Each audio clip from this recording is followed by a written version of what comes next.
What's going on, everybody? David here. Today we're talking travel photography. So this is the first show that I'm doing when it comes to photography. So, and not the first, well, the first live stream on the new channel. So Travel Explore Click. What I'm doing now, just so you guys know, and so you're not completely shocked. Like you usually talk about travel stuff or travel credit cards. Now you're talking about photography. What's going on? So. The channel initially, when I started it out, this YouTube channel, when I initially started out, it was just photography. That's all I talked about. And then I started doing some travel photography. And when I got to that point where I started doing travel photography, I thought that I needed to actually do a little bit more as far as talk a little bit more about how to travel, like how to get to these different destinations, because you see a lot of channels out there. You can get on YouTube right now, travel photography stuff. What's going on, David? How you doing? Yes, you are the first one. So if you guys do come in, just let me know you're here. Just say hello. If you are new here, let me know where you're coming from. I'm always interested to find out where you're coming from, what state, what country. So please add that as well. So when I initially started the channel, it was just photography, and then I started doing more travel photography. And then I got to the point where I started thinking, hey, you know what? I want to kind of explain to people how they can travel more on a budget, because I found that the traveling that I was doing, I was spending a lot of money, and I only traveled a couple of places, and not even places that are far away. Like I was only traveling to like Puerto Rico, some places within the U.S., going up to like taking a drive up to Yosemite and things like that, and it was costing me a lot of money. And so I started, there's got to be a different way, there's got to be a better way. And so that's when I started getting into the travel credit cards and stuff, and I really got hooked on that because it was allowing me to go a lot of places that I only dreamed of going, and it was allowing me to take, you know, like do what I want to do, go out and take pictures and all that good stuff. So that's pretty much where we are at this point right now. So then I changed the channel name. It should just be my name now. It's Travel Explore Click. And I want to talk about all the different aspects of travel photography, traveling on a budget, and then just once you get to a location, what do you do when you're there? So like the exploration part, like what excursions do you go on? What cities do you visit? Just different things like that. Where do you stay? Airbnb, hotel, all that good stuff. So I want to talk about all that on this channel. So it's going to be all about travel. So what I decided to do is I decided to break it up. So I'm going to start doing 3 live streams. So on Saturday, I'm going to talk about the travel credit card stuff and the traveling on a budget, all that good stuff. Then on Sunday, we're going to talk more about the exploration. So we're going to talk about what hotels to stay in. We're going to talk about the excursions, like I said, the different excursions that you might want to try, and then it's a hangout, so we're all going to participate. So we're all going to put in our 2 cents, and I'll let you know, hey, I've been here. This is what I experienced when I was there. You might want to try this. This might help you out. So just kind of go back and forth like that, and then on Monday, today, we're going to be talking about photography. Okay, so we'll talk about different cameras. This is not going to be like high-end. Like I will talk about some professional stuff because I do shoot professionally, you know, on the side. I have a regular full-time job, and then I shoot weddings and things like that. So I do have professional gear. So I will talk about that, but I also want to just talk about the everyday gear that people buy, like the point-and-shoot cameras, your phone, a variety of different things like that will help you become a better photographer when you travel. So when you go out, and we all do this, everyone who travels, you go to any popular travel destination where there are tourists and stuff like that, you're going to see everyone out with their cell phones. They're going to have little cameras, they're going to have big cameras, they're going to have everything, and they're all going to be there taking pictures. So we do this all the time. So I just want to kind of give you my input on it, because everywhere I travel, the reason that I started traveling is because of photography. I think I can help you out when it comes to that. So today we're talking about the Osmo Pocket, and this is not going to be just photography. It'll be photography and video, because I think video is really important nowadays. everyone has a video camera, everyone has a regular camera to take pictures. So it's great that you have all these different devices, and a lot of them are very, I won't say very inexpensive, but they're not expensive. So we're going to talk about photography or video today. We're going to talk about the Osmo Pocket, and I'll just give you kind of my impressions of it and why I think it's a really good camera to have when you are out traveling. Because, and I'll explain that. I'll explain that in a few minutes. So if you do come in, I see there are a few people in here. Just let me know you're here just by saying hello, and then we will get started momentarily. And let me do a few things with this chat box here. Let's pop this out, and then we will get started. And I also have another announcement to make. I'll make that probably midstream, so midway through our live stream here, I have an announcement to make as far as just expanding the channel. As far as how can I have a Facebook group, so I'll put the link in. Actually, I'll put it in now, and then I'll put it in there. I'm thinking, why am I waiting to tell you guys this? So I'm starting a Facebook group. Jeremy sent me a comment in one of my videos, and I think he also sent me a comment on my webpage. So I do have a webpage, Travel Explore Click. I don't have that much activity on my webpage. Basically, what I do with that is I usually just put all my videos on there. So if you're not watching my videos on YouTube, you can just go there and you can see the majority of my videos. But he raised a great point. He was saying, hey, you should start a Facebook group. And I do have a Facebook page, but a Facebook page and a Facebook group, they're a little different in the sense that a group is more personal. You allow people in, and then once they come in, then everyone, there's more participation. Let's just put it that way. It's more of a family thing, I think. Page is just kind of where you go just to get more information as far as, oh, he's putting up a live stream now, or he's doing whatever. But a group can do all that, and it's more personable. It's exclusive. Not everyone can see what's going on because you have to be allowed in. So I am starting a Facebook group, and I can put the link in right now, and I'll put it periodically throughout this stream, as well as future streams. We'll be putting this link here. So check out the Facebook group, join it, and I will accept you. I just actually started. I just signed up a couple of hours ago, so I haven't even put anything in there as far as there's nothing on there. So just get in there, join it. We'll be putting videos up there. We'll be talking about different things, and this is a good place for you to get in, get involved, and put in your 2 cents, because it's great to have it on YouTube, but not everyone can catch my YouTube live stream. And I totally get it. I'm on the West Coast, so 7 o'clock now is 10 o'clock on the East Coast. Or in another country, it might be, it's going to be at different times. So I totally understand that. I totally get that. I think a Facebook group is great because not only can I put the rebroadcast of the videos of the YouTube video, but then we can also just discuss things, travel credit cards, photography, different exploration, different destinations, and all that stuff. So I think it's a great idea. Jeremy's the one that brought it up, brought it to my attention. I thought, oh, I'll just keep a page. It doesn't really a page group, but when you start thinking about it, yeah, a group is it's more exclusive, and it will allow David. I'll accept your request. So it will allow more people to really get involved and then know what's going on. So if I'm doing another live stream, let's say it's not a normal day. Let's say it's not Saturday, Sunday, or Monday. Let's say it's Wednesday or Thursday, and I just want to announce something, or I see a really great deal that came out. I can put it in the Facebook group, and then you guys will know, okay, hey, he's going to be doing a live stream later on. So that's something else I was thinking about too. So kudos to Jeremy for bringing that up. And yes, I just started it. So jump on in there, and I will accept you as soon as I get off the live stream today. I'll look through and I'll go ahead and accept you. And I will put the link later on in this video, and then I'll put it in the description so you guys can check it out. All right, so if you guys are in the chat right now, please just hit the like button. That way more people can see that we're doing a live stream, and then they can come in.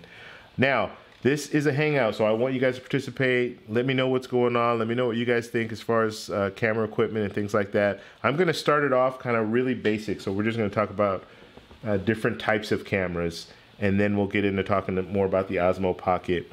Most cameras now shoot video. As a matter of fact, I can't really think of a camera like a newly released camera or camera that's been released in the last few years that doesn't shoot video. So most of them shoot video. They shoot different types of video, 1080p, 4K. So we'll talk. I'm just gonna start like brand new. Like if you guys know nothing about photography, just what different cameras are out there. And the first camera is your cell phone, okay? And that's a very good camera. In the right lighting, that camera is amazing, okay? So, and it's amazing what they've done with cameras on cell phones, because I remember 10 years ago, you had the flip phone, the Motorola Razr, all those phones like that. Cameras weren't very good. As a matter of fact, they were pretty bad. So they've really improved on the cameras in the last 10 years. So these cameras now, and I don't even really look at megapixel counts anymore, but if you want to be that kind of pixel peeper, megapixel, 24 megapixel, 22 megapixel, whatever it is, a lot of the cameras they have that now on the cell phones. Now, the sensor on the cell phone is very small, okay? So you're not going to get the best quality in low light, and that's where it starts to drop off, okay? Most cameras in like daylight will shoot phenomenal pictures, okay? But where you start to struggle is when you start getting into low light. And a lot of people don't understand, or some people don't understand what low light is. Low light is indoors. Pretty much any time you're indoors, unless you're sitting, like I'm sitting in front of these lights that I have here, it's gonna be low light. Okay, so just be aware of that when you're indoors. So that's why you would have a flash if you're using, if you're taking pictures. If you're shooting video, you might want to have lights set up if you're going to shoot something indoor like this. If you don't have anything set up, then you could just kind of run and gun with it, but just understand you're going to start getting grain in your images. You'll see like different little the pixels in the image. That's if you're using a cell phone. If you're using the next level up from a cell phone would be a point and shoot camera, so it's a little more dedicated. Cell phones do everything, right? And they do take great pictures, but then if you want to bump up to the next level, you get a point and shoot camera. And not just any point and shoot camera. There are a few that are on the market that I think are really worth looking at. And in the future, I will go into more detail as far as what I'm saying. Like there are other cameras that are worth looking at. In the future, we'll talk a little bit more about what cameras I really recommend. And I just kind of want to give you guys an overall, my opinion when it comes to cameras. Now, so you have the point and shoots, and then from the point and shoots, then you jump up to like a Micro Four Thirds, and I'm actually using one right now, this Panasonic G7. It's a mirrorless camera. I use it for video. It's an excellent camera for video. And understand too, when it comes to 4K video, and that's what this is shooting. That's what I'm not shooting 4K right now because the live stream, I don't have a live stream that'll take 4K. And let's see, we have a low output. So I just see that we might be a little laggy here, and hopefully it'll get better. It has to be my internet for whatever reason. I haven't had any issues with my internet, but it looks like I'm having some issues today. So it might be a little laggy. I apologize for that. Hopefully it will pick back up, but we'll just continue. If you guys are really having issues, just let me know. Just in the chat to say, hey, I lost the video or I lost the audio or something. Okay, so you have Micro Four Thirds. That's what I'm using now, the Panasonic G7. Excellent camera. It shoots, I think, 16 megapixels, so it's not like an amazing camera when it comes to still photography. But when it comes to video, all you need for a 4K image is 12 megapixels. Okay, so you might see a camera that's a 12 megapixel camera, and you might think, I don't know if I should get that. But if you're going to use it for video, it's fine. This camera, 16 megapixels, Sure, I can buy a camera that's, and this is pretty reasonably priced. It's like 500 and like $600 with the lens or something like that. So it's very, very reasonably priced. But as far as cameras go, okay, $600 is not a lot of money for a camera like this, a camera of this caliber. But if you were to get like another camera, you can get a camera cheaper, a point and shoot camera. They're gonna say, oh, it's you can get let's put it this way, you can get another micro four thirds camera with higher megapixel count around the same price. In some instances, you might be able to get a little bit cheaper.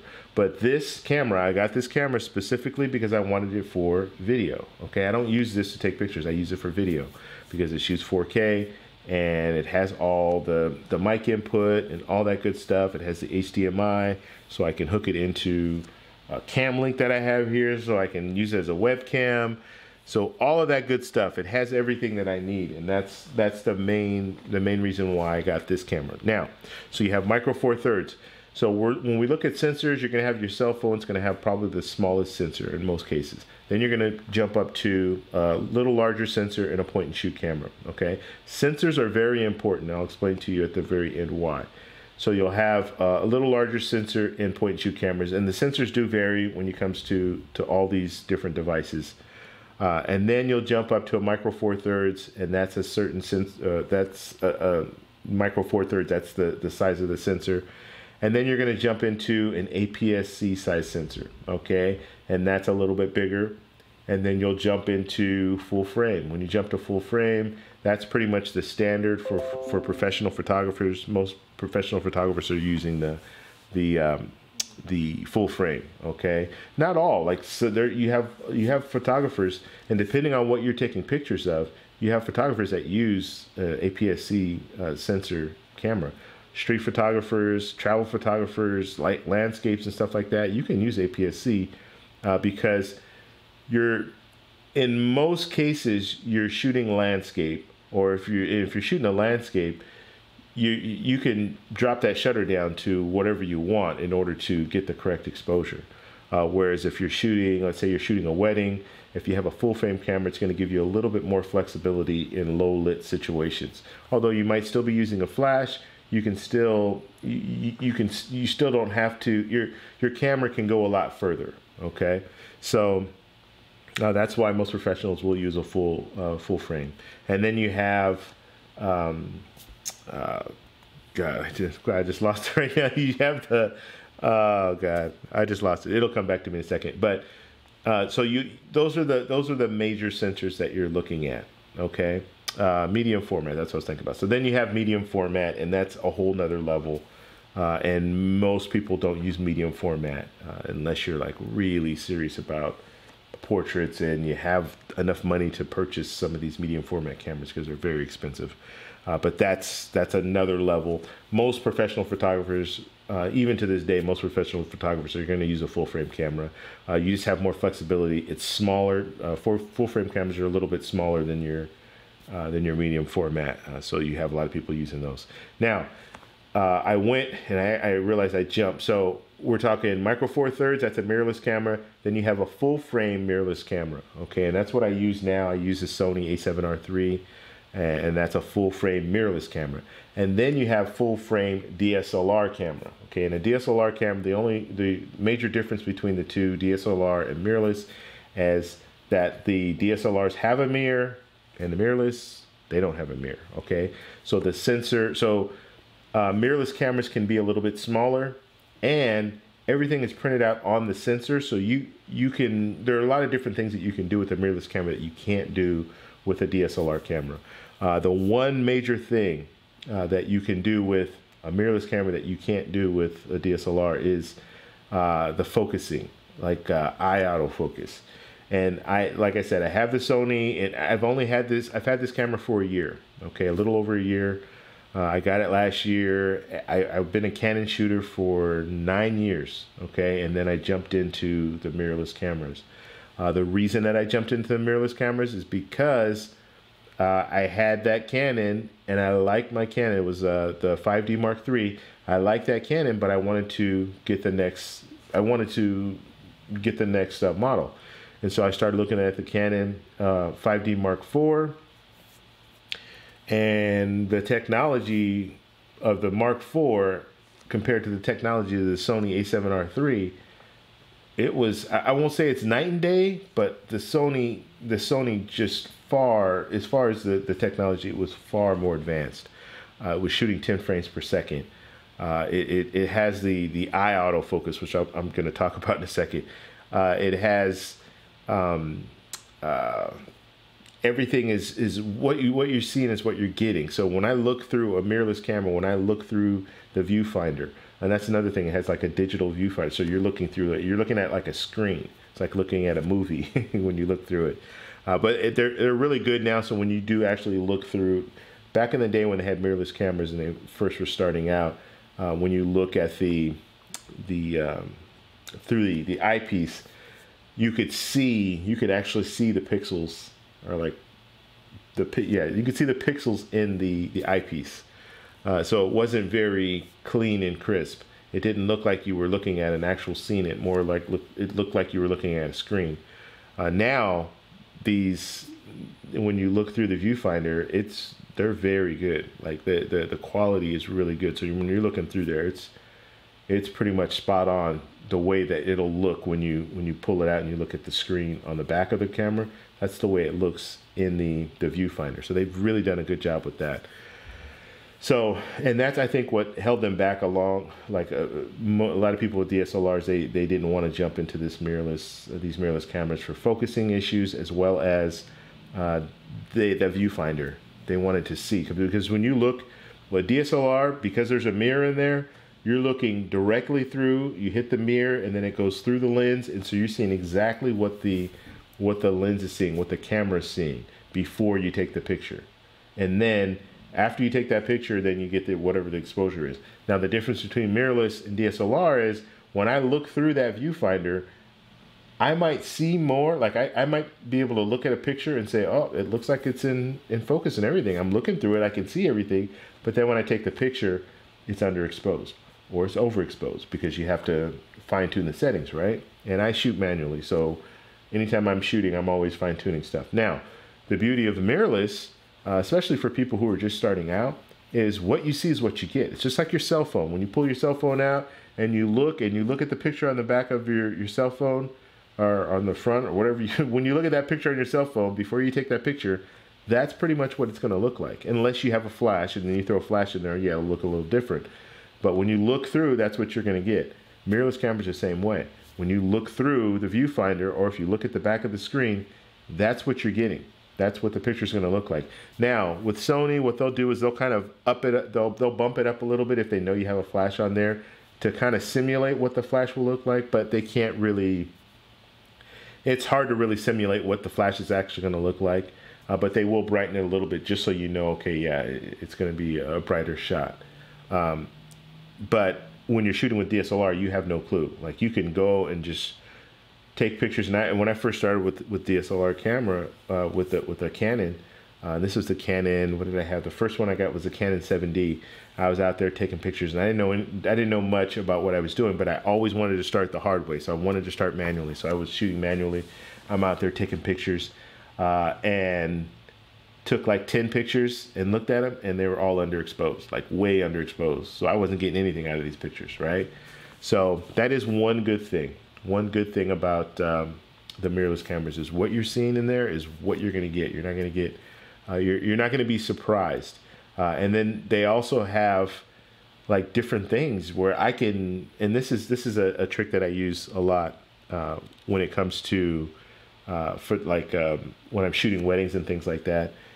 I might want to check my pictures, but I don't want them to know I'm checking the pictures. I don't know. It's for when you're out there shooting professionally, you don't want to always be chimping, like looking at the chimpings when you're looking at the back of the screen to see the pictures, because it doesn't look very like you're very confident. Like, you're out there taking pictures and you're like, is it good?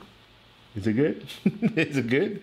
So what you can do with mirrorless cameras, with the Sony, I do this all the time. I'll take a picture, and I can hit on the back, you know, you have the little play button. Just hit that play button. It'll show me what the picture is, okay? You can do it automatically. You can have it like you take the picture and automatically show you what it is, but it just gets in the way if there's a case where you want to take a few pictures at one time, like a fast shutter, a fast burst, then you're not going to be able, it will come in, you know, it'll block the pictures. Or if you're taking one picture and you want to take another one, then it'll come up and you don't want to do that. So there's certain times, usually when I'm shooting like group pictures, that I want to make sure everyone's looking at the camera. I want to make sure there's no one blinking or anything like that. So usually I'll take 2 or 3 pictures, but I might take one picture and then say, okay, hold on. And then I'm, you know, setting up for the next picture, but I hit the play button real quick just to see, did I get everyone in focus? Did I get everything the way that I wanted it? Is everyone looking at the camera and all that? And then take one more picture and then I'm done and then move on to the next. I don't do it all the time, but once if I'm getting ready to start like group photos and they're all going to be in the same place, I want to make sure the lighting is right and everything. Yeah, I'll take a picture, I'll hit it just to see, make sure everything is where I want it, and then move on, and then I can just keep taking pictures. I don't have to really worry about it. So I do that as well. All right, if you guys are in here, please hit the like button so we can bump this up, get some more people in. Let's see who's in right now. Rolo, what's going on? I had the Sony a6000 for almost a year. It's a nice starter camera. It's an excellent camera. I went way back, so I had, and let me just give you guys a little history of the cameras I had. So I think we talked about the different cameras, right? So I kind of walk you guys through the different types of cameras. So when I started out, the very first camera that I got was the Canon 7D. I love that camera. This is the original, the first one, and it was shooting, I think, like 8 frames per second. I was all excited, and I was gonna go shoot sports. Now that's an APS-C size sensor, so it's not a full frame, so it's a step down from that, but it was still an excellent camera. And so that was the first camera that I got. And then after that, then I started thinking, okay, well, you know what? I need a backup because at that time I was ready to start shooting weddings, but I was only shooting, like, I started out really slow, so I was just like kind of shooting with other people, like as a second shooter and that. So I went out and I got the Canon 60D. Okay, so I had those 2 cameras. Those are the cameras that I was using at the time. And so then I started kind of looking, and they had like a mirrorless. Canon had this is before the M50 that they have now. They had another mirrorless. I can't even remember the name of it. It was the first one that they released. I actually really liked that camera for video. I was using that camera for a lot of my video back then. And then I started to jump into the Sony cameras. Okay, so I didn't just, like, I still improved. I kept the Canon cameras that I had. I sold the 60D, and then I moved on to the Canon 5D Mark III. So I had the 5D Mark III and the Canon 7D, and those are the 2 cameras that I used mainly for weddings. So the Canon 7D was my backup. I didn't really use that at all, but I had the Canon 5D Mark III is what I would use for all my weddings. And if something went wrong with that camera, then I had this camera that camera to jump to use. So I use that tandem forever, but I still bought some of the mirrorless cameras. So I got the NEX7. So that was way back. And that NEX7, I absolutely love that camera. And I'm sad. I'm still sad that I sold it, because I sold it and I got the A5100, which, yeah, it had the flip screen. So that's what I was looking at. I wanted the flip screen so I can do my vlogging and all that. But that NEX7 was I love that camera, and I remember, and that's what really got me into landscape photography, because I got that camera and I absolutely loved it. And I remember I was watching Trey Ratcliffe, and he's a popular landscape photographer, and he was like really into HDR. I don't know if he still does HDR, but I think a lot of people, it's just funny. I started shooting HDR, and then I really pulled off the HDR because I would get too crazy with the colors, and yeah, it just got crazy. But anyway, so I got this camera. He got the camera, and I was like, oh, let me see about that camera. So I got the camera, and I absolutely love the camera. And then I sold that one, and then got the A5100, so the Sony A5100, and I kept that for a little bit. But that camera was that camera bothered me because of the overheating. It was a big problem because I got it mainly for video, but the overheating issue was just it just really made it unpleasant to do video because you'd be in the middle of a video. Like I was in Paris and I wanted to do some videos. I'd just sit down and do some videos, and you'll get into it. It'll be 6-7 minutes into your video, and then you see this little thermometer come up on your screen, and then the camera would just shut down, and so you were done. Like you could turn it off, and there are different things they say: turn it off, take the battery out, and kind of put the battery back in and then turn it back on, or there's just all this different stuff people were saying, but it still didn't work the way it should. And so it would stay on for another few minutes and then it would cut off. So at that point I said, I can't deal with this anymore. And that's when I got the Panasonic G7. And I'm telling you, if you want to do sit down stuff like this, if you want to start a YouTube channel, the Panasonic G7, it's around $500 and something with the lens, I think.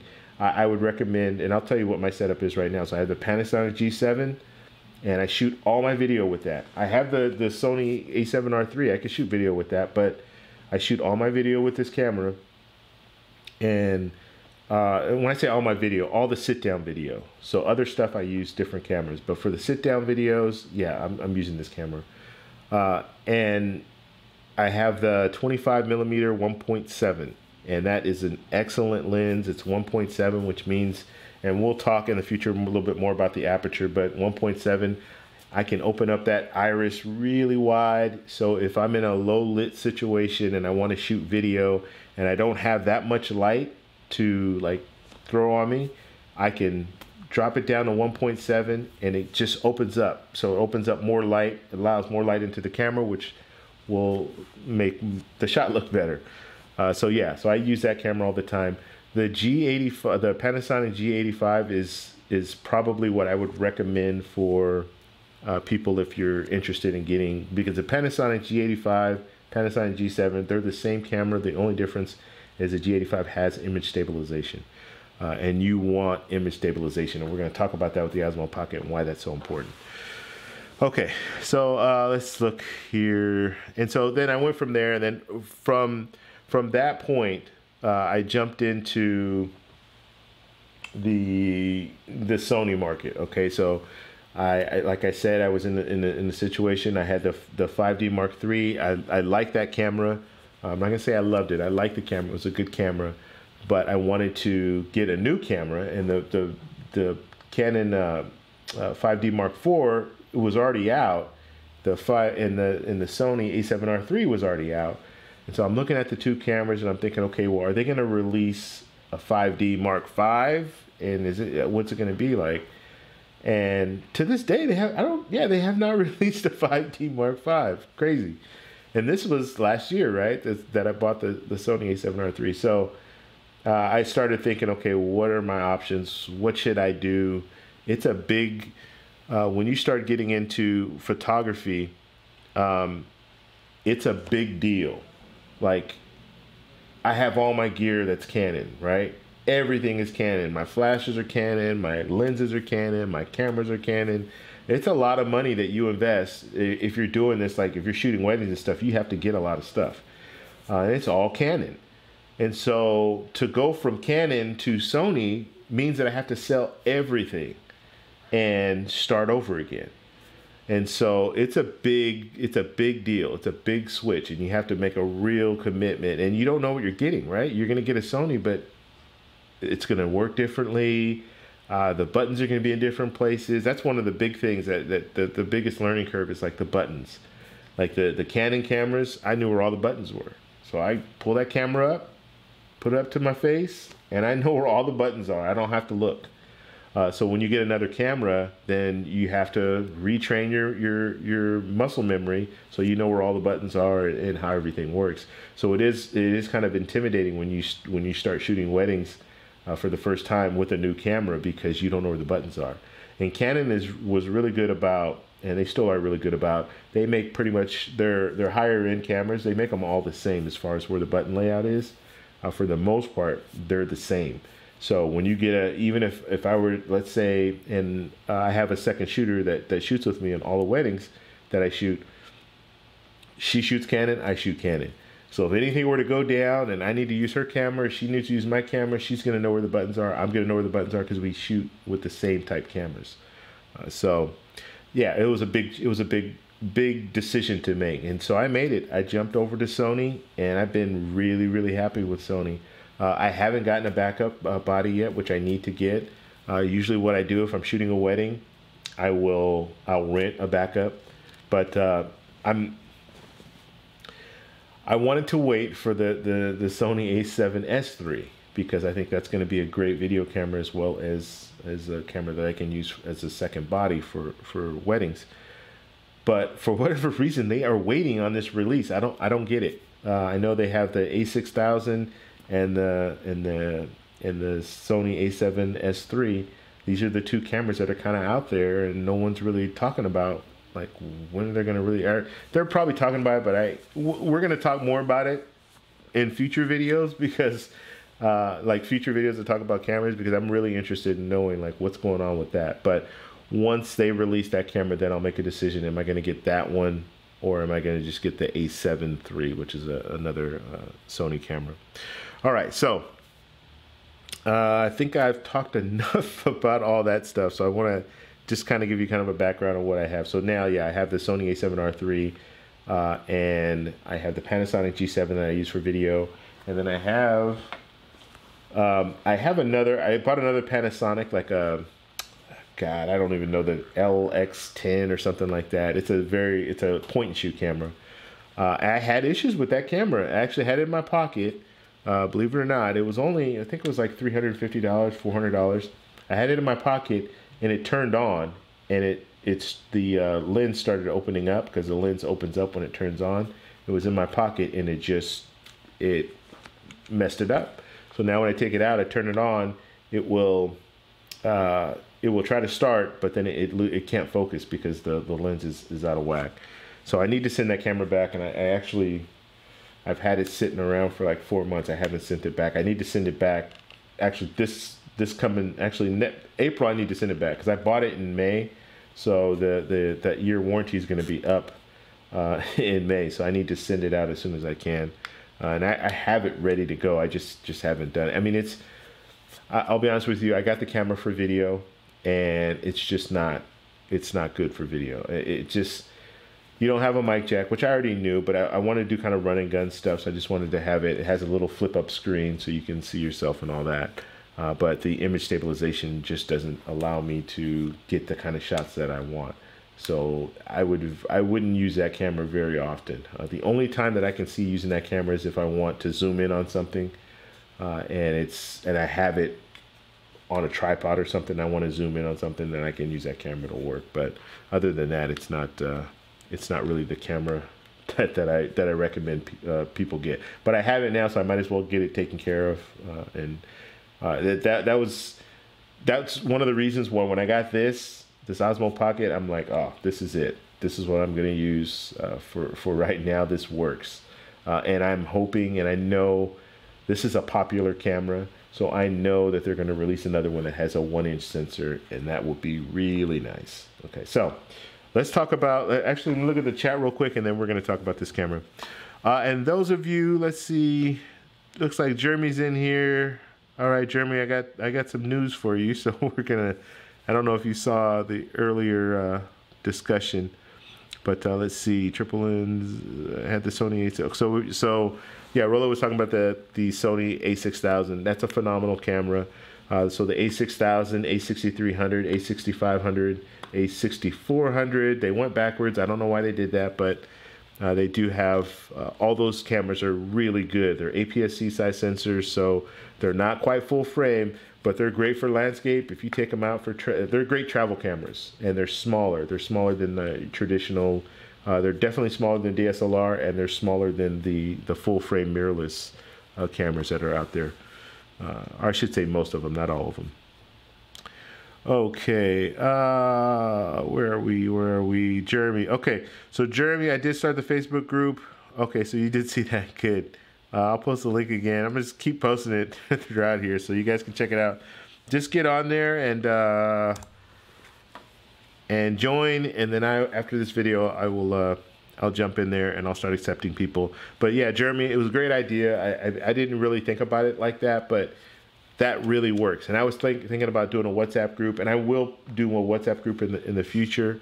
But I think a WhatsApp group would be a little bit, this would be a little better because it allows people to like go back. You can go back with a WhatsApp group, but if it's like you generally don't. Like a Facebook group, it's a little easier to kind of search and go back and see what's out there, and then I can put videos up there and all that good stuff. Whereas WhatsApp group is a little bit more set for like just group chats. So yeah, so that was a great idea. Yes, I'm all on board with that. And please tell your friends. So if you guys have people that are interested in travel and all that stuff, tell them. Join the group, and we'll accept them in there, and then we can talk about different travel credit card stuff, photography stuff, travel destinations. You guys can all post your pictures and things like that, different places that you traveled to and different experiences that you had. Yeah, we can make this a real good, solid group. So let's move forward here. Let's see what else we have. What's going on, Maine? I'm not into photography, but I stopped by to give you a thumbs up. Thank you. I appreciate it, Maine. And I think we all take pictures, right? Maine, I know you've taken a picture before. So even if you're not like all into photography, you still might be able to get something from just talking about different cameras that you might want to purchase for your next trip. Like I said, some people just say, oh, you know what, I have my phone, I'm just going to use my phone. And that's okay in most situations. If, like I said, if you're shooting out in the daylight, you're going to be fine. But it's always nice to have something that's just a little, something that's dedicated. So you have a dedicated camera, like a dedicated point and shoot camera or mirrorless camera or what have you. So now you don't have to worry about, like one thing that I always worry about when I'm out, when I'm traveling, is like my battery, right? Your battery on your phone. So I don't want to use my phone for a lot of video because of the battery and the memory too. So I don't want to use up all my memory. And my phone doesn't, I can't put a micro SD, like a external micro SD card in there. So you worry about those kind of things.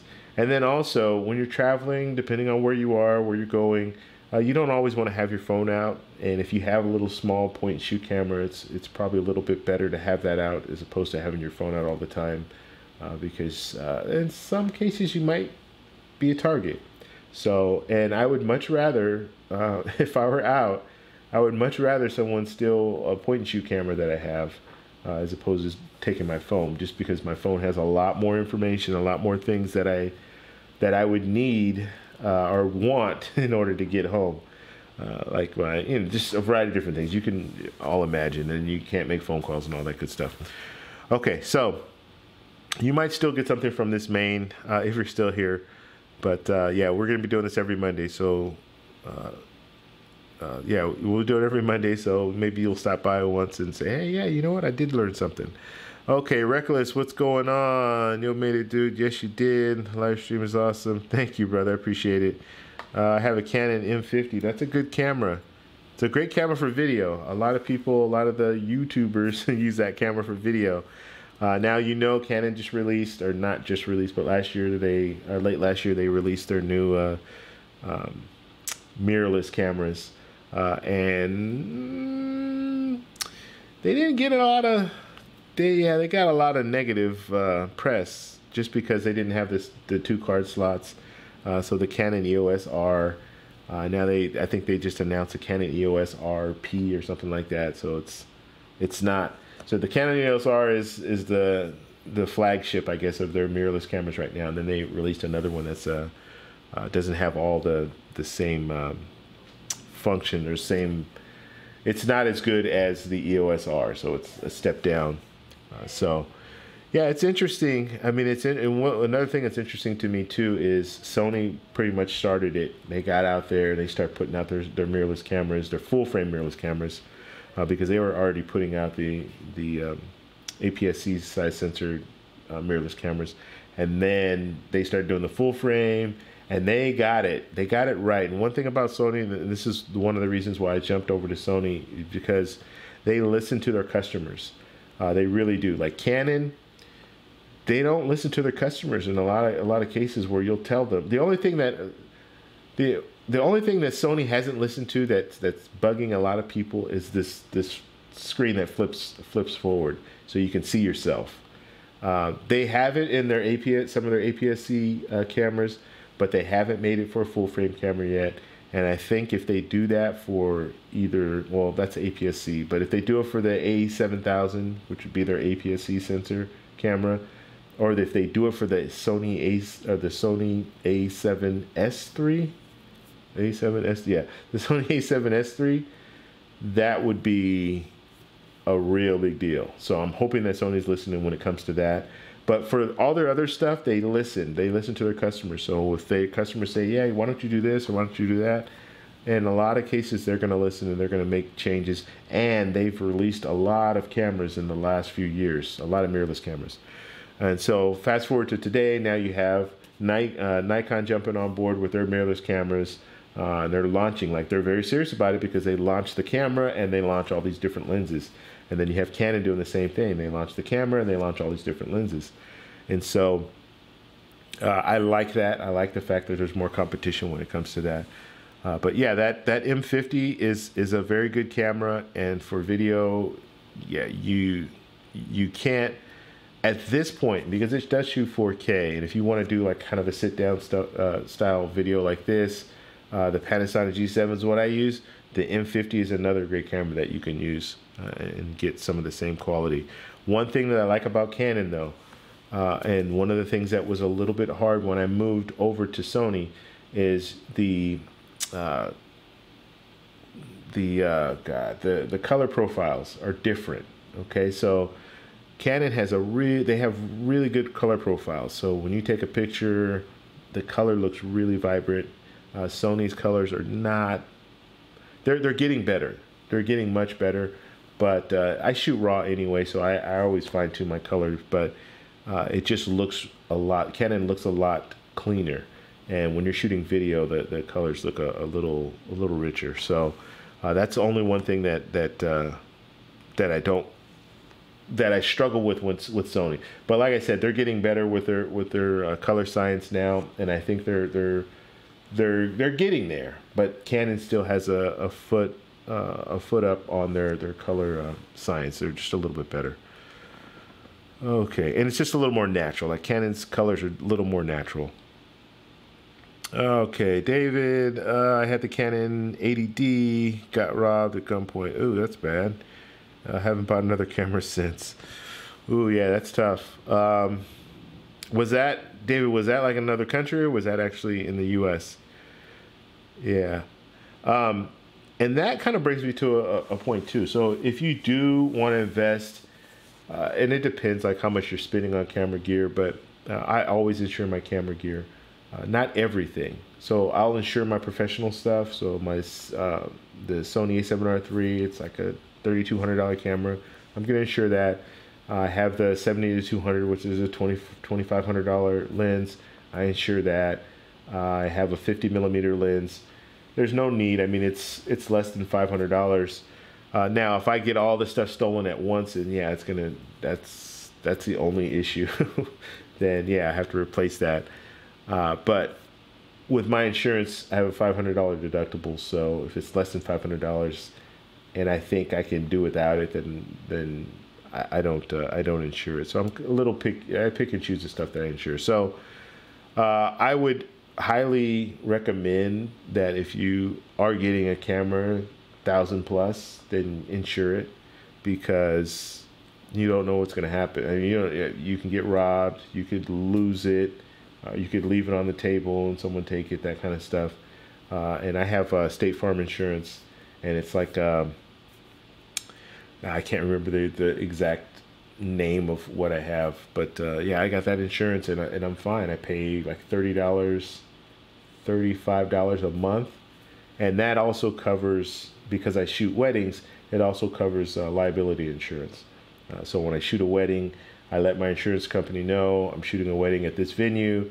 That way, if grandma trips over my tripod and breaks her hip, well, now I have up to, I think it's $1 million or $2 million liability. That's something that's very important. If you're shooting professionally, especially if you're shooting weddings, yeah, you want to make sure you have some type of insurance. Some venues will not allow you to shoot there if you don't have insurance.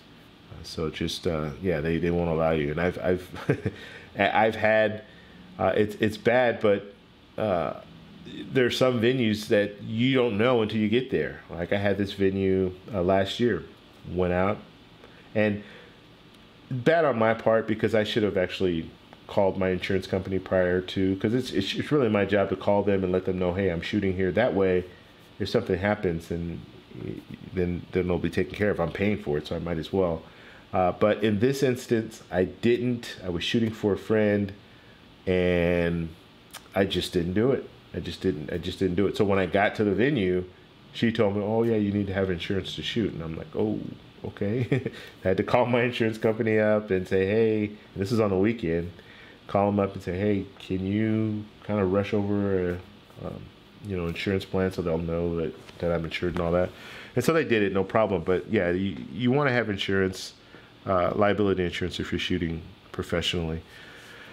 All right, let's see, Jeremy. I use the Samsung Galaxy S10 as my camera. Yeah, I'm telling you, the cell phones are great. Just if it's low light, then you're going to struggle with that in most situations.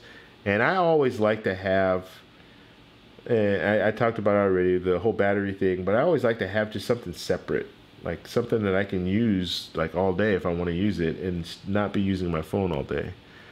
So it's great for just like impromptu, pull your phone out, take a picture, but it's always nice to have like a point and shoot camera or something else.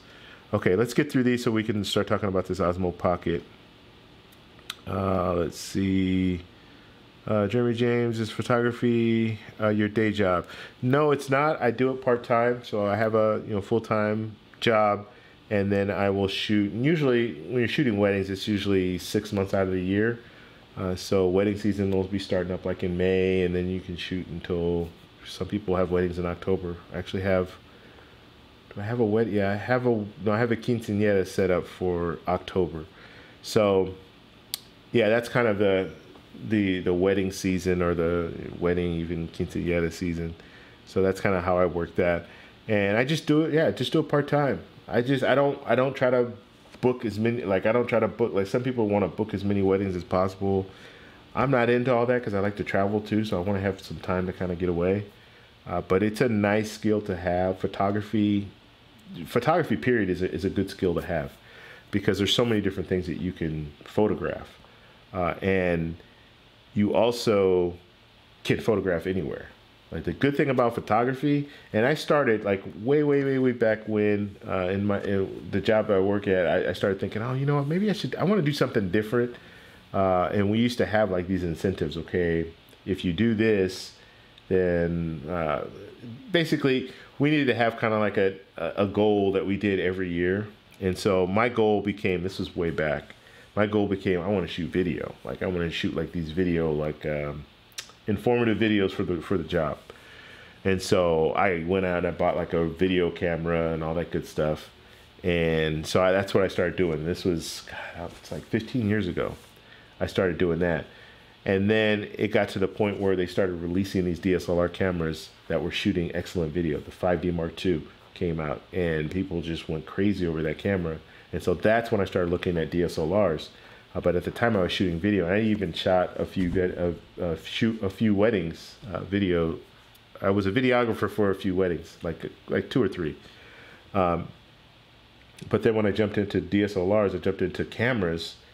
I still shot video, but I didn't want to shoot like wedding video anymore, because wedding video, that's a big ordeal. Like you need a full-on crew in order to shoot a wedding properly.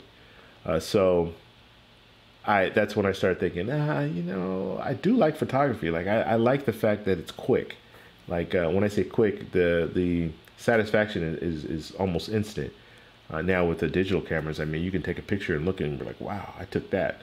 Whereas video, I shoot the whole video and then I have to go home and then I have to edit the whole video. Or not even before I even edit, I have to shoot the video, then go home and look at all the video, and then get the sound and all that stuff. It's just it's a big production, and you need to have people there. Like you can't just have, I can't just shoot a video, or like as a videographer, I can't just shoot a wedding by myself. Photographer, you can get away with it. I highly recommend don't do that. Have like a second shooter. It just makes things a lot easier, and you guys can cover everything. But with video, you need to have 3 or 4 people to shoot, because I want to have at least 3 angles when it comes to video. So you have to have a crew, and so that means you have to pay a crew. So that means that you have to charge like premium, top dollar. And for the most part, what I find shooting weddings, most people, everyone wants a photographer at their wedding. Not everyone wants a videographer. And so because of that, I think videographers don't get the money that photographers get. Unless you're at the top of your game, and like I said, you have a big crew that you're shooting with, usually you're not, for weddings, you're not going to get that top dollar, because they're all going to say, we need a photographer, but we don't really need a videographer. We'll have the guests, they'll use their camera, their phones, that kind of stuff. So that's just what I've learned when it comes down to it. But yeah, so I jumped into photography at that point, and I started taking pictures, and I really enjoyed it. And I said, well, shoot, I can shoot weddings. I already know like how weddings run. I've done video with weddings, so that's how I kind of jumped on board with that. In the future, when I do retire, it's probably going to be something that I look into shooting. Well, not look into, because I'm already doing it, but I might start shooting more weddings. And what I was going to say before I talked about all that, photography is a very valuable skill to have, because you can take pictures of anything, everything, everywhere. Like, let's say I move to Colombia, which is a very good possibility. Let's say I move to Colombia. If I move to Colombia, I can be a photographer in Colombia. Like, they have weddings. You can shoot weddings there. I do real estate photography as well. Like, I have a friend that's a realtor, and anytime he has a listing, he's calling me, and I go out and I shoot real estate photography, as well as I shoot landscape photography. So I'll go to, when I travel, a big part of what I'm doing, like when I determine where I'm going to go and excursions and all that stuff, a big part of what I do is I go out, and I have a buddy that does the same thing. We go out, we take pictures, landscape pictures, and then I sell my prints. Sell them on Amazon, FBA. So it's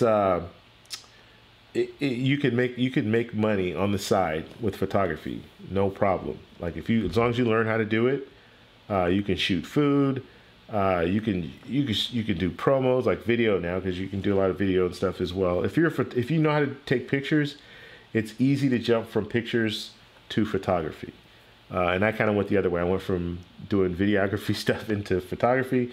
But if you know the fundamentals of photography, it's easy to jump into video, because you already have the lighting. You understand lighting. You understand a lot of things. You understand how to use the camera. So it's an easy transition. But once you do, like, if you can shoot video, or if you can take pictures, and then you can do reviews, you can have a blog going. There's just so much stuff that you can do with photography. Okay, that guy, what's going on? I see this, more shifting instead of dying. Completely bigger cameras. Lenses have other spot as dedicated tools to get specific look at images without editing. Okay, and that guy, I know you do, I think you do it professionally, right? I know, we had this discussion before. I think you were in Costa Rica or something. Are you shooting video, or are you taking pictures? Let's see, that guy David, cell phones are still trying to kill standard point and shoots, but camera companies still make tons of them. Yeah, I agree. So that guy's just talking about cell phones, and they are taking a big bite out of these point and shoot cameras, but they do still make point and shoot cameras. When I think point and shoot cameras, I'm thinking a little higher end point and shoot, not the run of the mill. People think, oh yeah, I'll pay $125 and I'll go out and get this little point and shoot camera, the little cool pics and all those different cameras. I'm thinking a little bit higher end, more, because they make these cameras now. And let me grab this other camera that I have.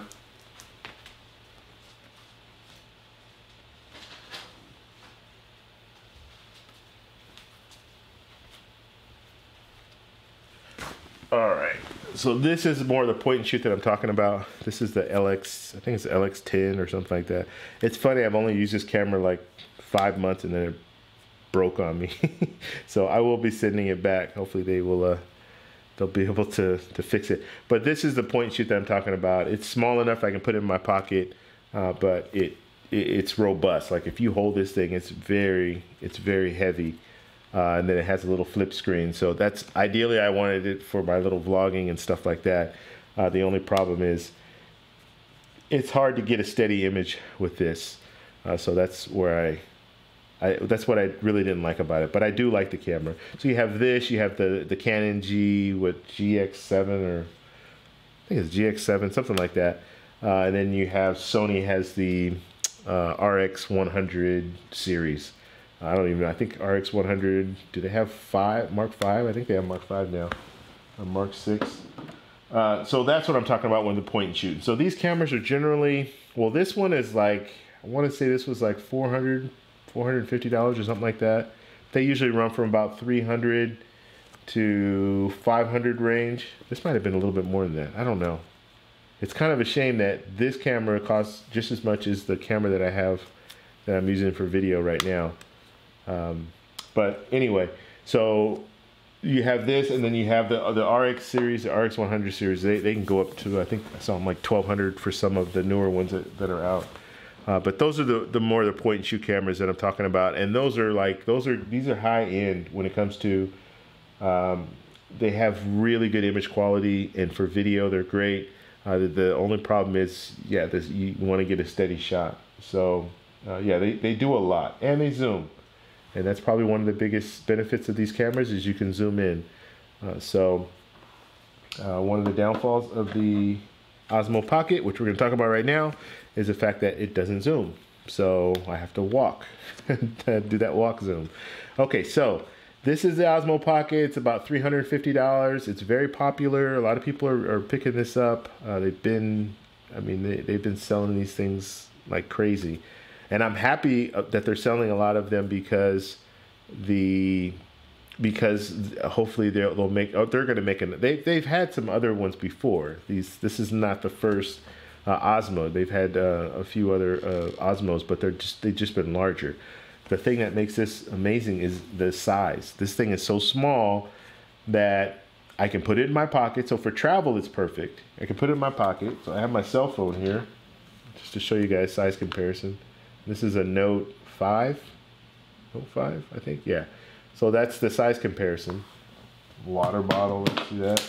You put it up next to a water bottle. This is the size comparison. So you see, it's really small. Like you can just put this in your pocket, and then when you need to pull it out, you just pull it out, turn it on. And now I took out all the, like I have these other little things that I have attached to it, but I took them all off.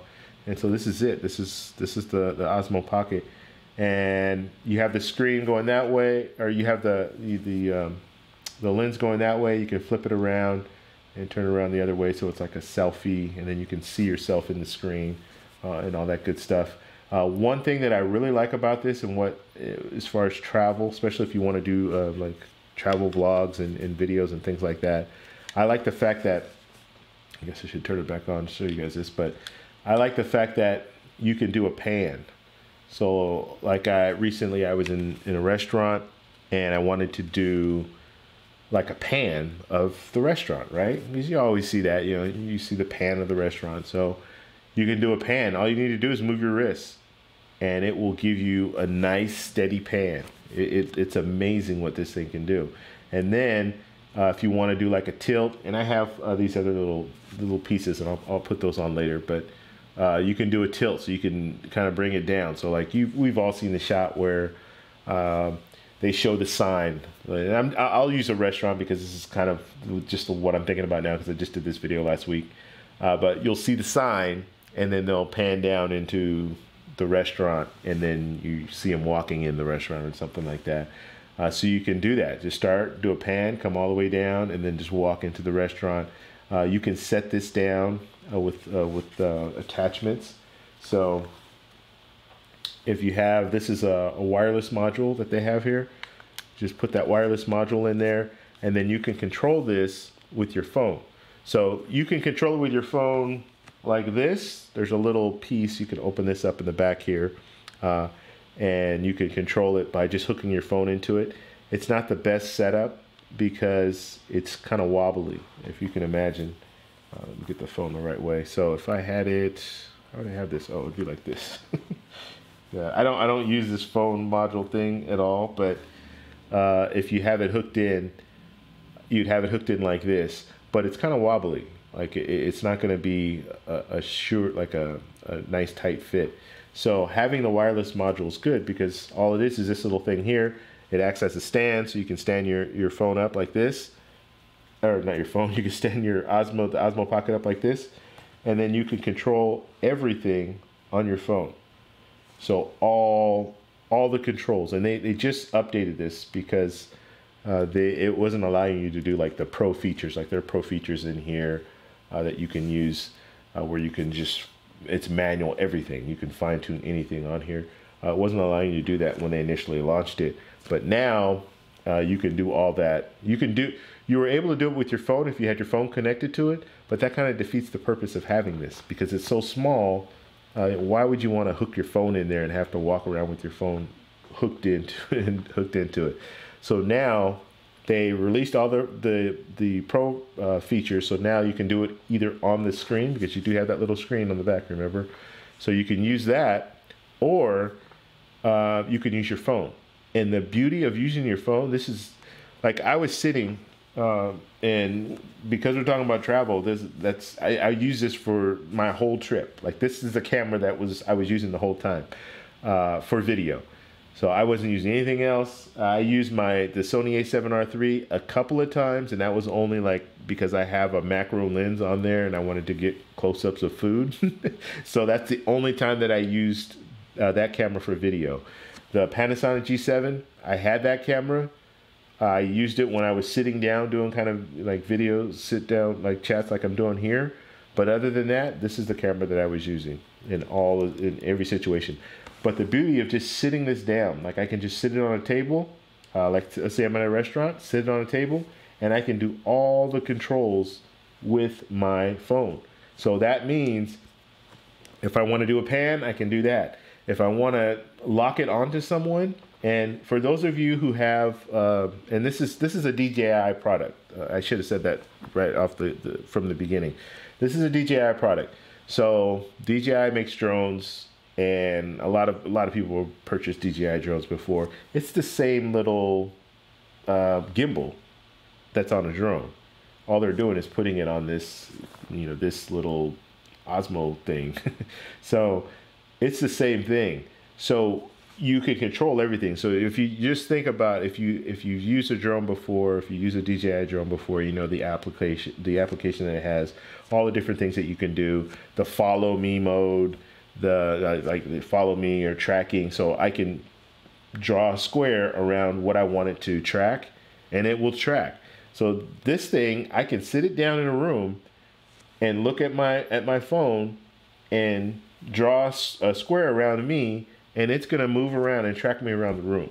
Like, that is amazing. To this day, I'm still amazed at the fact that this thing can do that. Now, you have the GoPro Hero 7, you have all these other different little cameras that are out there. This is not necessarily an action camera. I wouldn't go that far. Like, you're not going to be taking this out in water and stuff like that. They do have water housing for it, but you're not going to take it out in water if it doesn't have housing, because it's gonna shut down on you. But you can just have it moving around. And so the beauty of it is, like, when I was on the plane, and I wanted to do, like, I still haven't put out those videos, the reviews. I'll be putting them out. I'm going to start editing those this week. But I was able to just set this down. So I'm sitting in business class, so I have a little bit more room. I could set it on my armrest, and that's all I need to do. Set our armrest with the wireless module on there, and I can move the camera around anywhere that I want. So if I see, oh, the flight attendant's going to bring my food now, I can move it around and move the camera there and have it set in place, have it recording, and then once the food gets there, as it's getting there, I can pan the camera down. If I really, really want to, I could put a square around the flight attendant, so it will follow the flight attendant from the front to me. It's just, it's amazing what this thing can do. Okay, now the image quality, the sensor in this is very small. Okay, so if you're in a well-lit situation, a well-lit area, you're going to be good. You're not going to have any problems. When you start getting into low light, it will struggle. And I will show you a couple of videos. Actually, it's not that bad at night if it's well lit. Even at night, if it's well lit, it's not that bad. It's still fine. But you will start to see the grains, the graininess in the picture and all that. So this is not going to be. This is not good for that. Okay, I know that DJI sees how popular this is, the size and all that they're probably going to release. Their next one's going to be a 1-inch sensor like they have in some of their DJI drones. They already have the gimbal. They have the technology. They just need to be able to put it onto a small little body like this. So that's great. Now, another thing that I want to talk about is the fact that it has a battery. The battery's inside of the Osmo Pocket. Okay, it's built in. You can't switch out batteries. A lot of people had issues with that. I personally didn't, and the main reason that I didn't is because it will allow you to charge while you're recording. And so what I did when I was in Carnival, when I was at Carnival, I'm out there, I'm walking around. I was out. I mean, we were we were going to these block parties, and we were at these block parties for like 4 or 5 hours. And all I did was I got a power bank. I don't have a power bank with me here. But I just regular power bank. Well, I have one that I use here. So this is a regular power bank like this. This is an Anchor one, and 10 milliamp power bank. Have the little USB-C. Plug it in, and I usually just have everything hooked up. So I have the wireless module hooked up, even if I'm not using it. So I have that hooked up. Plug in the USB-C right in there, and just walk. All I had to do is walk around, and I had a 256 gigabyte micro SD card that's in there, and I just walk around. And I was able to walk around for 4 hours. I didn't shoot the whole 4 hours, but I would say I shot at least 2.5 to 3 hours of footage just walking around at the block party, and it was fine. Like the battery never got low. Like I still had, I think I still had 3 bars by the end of the night just recording like that. And it was one of those deals. I didn't have to do all that recording. I was just kind of like, you were walking around, so I might as well record. I saw the footage later and realized there are some things you need to consider when you're using this. So if it's in a low lit situation, like we were outside, it's a block party, it's at night, the quick movements, it's not going to react. You're going to get a lot of blurriness. Okay, and it's almost it's annoying to watch. Like if you're just constantly watching it. So you want to keep it as still as possible when you're walking, and you don't want to do a lot of switching back and forth like this because it's just blurring everything. It works fine if I'm just walking forward, and like I said, I'll show you when I was on Laurelis, I was walking down the street. It does fine, but once you start kind of moving it around back and forth, it starts panning back and forth. It's going to start really blurring stuff. It makes stuff really blurry because it's trying to compensate. It's trying to compensate for the low light, and so when you're walking, it's blurring stuff out. So that's one thing that I noticed. So with the battery, I didn't have an issue with it. I just plugged it in. If I wanted to shoot time lapse, plug it into a power bank. I can shoot a time lapse all night if I want. So you can do that as well. But yeah, it's just an amazing little piece of technology. And that's the reason. Like, I have this camera, and it doesn't work. I haven't sent it back yet, but the reason I haven't sent it back is because I have this now, and it's kind of like, yeah, I need to send it back because I just want to have it, and then who knows, I might just sell it, and you know, once I get it fixed, sell it and get something else, get another one of these. I don't know, but yeah, this is definitely a great camera. Now, I want to show you guys. And if you guys have questions or anything like that, please put it in the chat, and we'll go ahead and we'll address those questions. But for travel, yes, this is the camera to consider for video. Like I said, it does shoot stills, it does shoot great time lapse, but I would get a regular camera for still shots. You have to understand too, you can't zoom in or anything with this, so yeah, you'd be better off using your phone if you want to take pictures. Really. It's not really great for that. I would definitely use it for video, but for pictures, and I think it's I want to say it's like 12 megapixel for stills. But as I stated, 12 megapixels fine for video, for 4K. And I also didn't say this. So it shoots 4K at 60 frames per second, which is going to be the new standard. And I say going to be because you still have cameras that are releasing that aren't releasing 60 frames per second. The beauty of 60 frames per second is if you want to do slow-mo, like you want to slow your shot up in post, like you want to edit it and do slow-mo, it's just smoother slow-mo. So you get 4K at 60 frames per second, you can get a nice smooth slow motion shot at 4K. A lot of cameras right now, they'll have 4K at 30 frames per second. That's the Panasonic G7's 4K at 30 frames per second. With this camera, you can get some pretty good slow-mo in the right lighting conditions. All right, and just so you know, I mean, all cameras need good light. Okay, they need good light. All cameras do. Like, you'll have larger sensors; they're going to do a better job when it comes to low light, but they're still going to struggle in low light. Like, every camera has a breaking point. The smaller sensors are their breaking point is going to be a lot faster. But they all have a breaking point. So don't think, oh, well, if I get a full frame camera and I take it out and I want to shoot in a low lit situation, I'll be fine.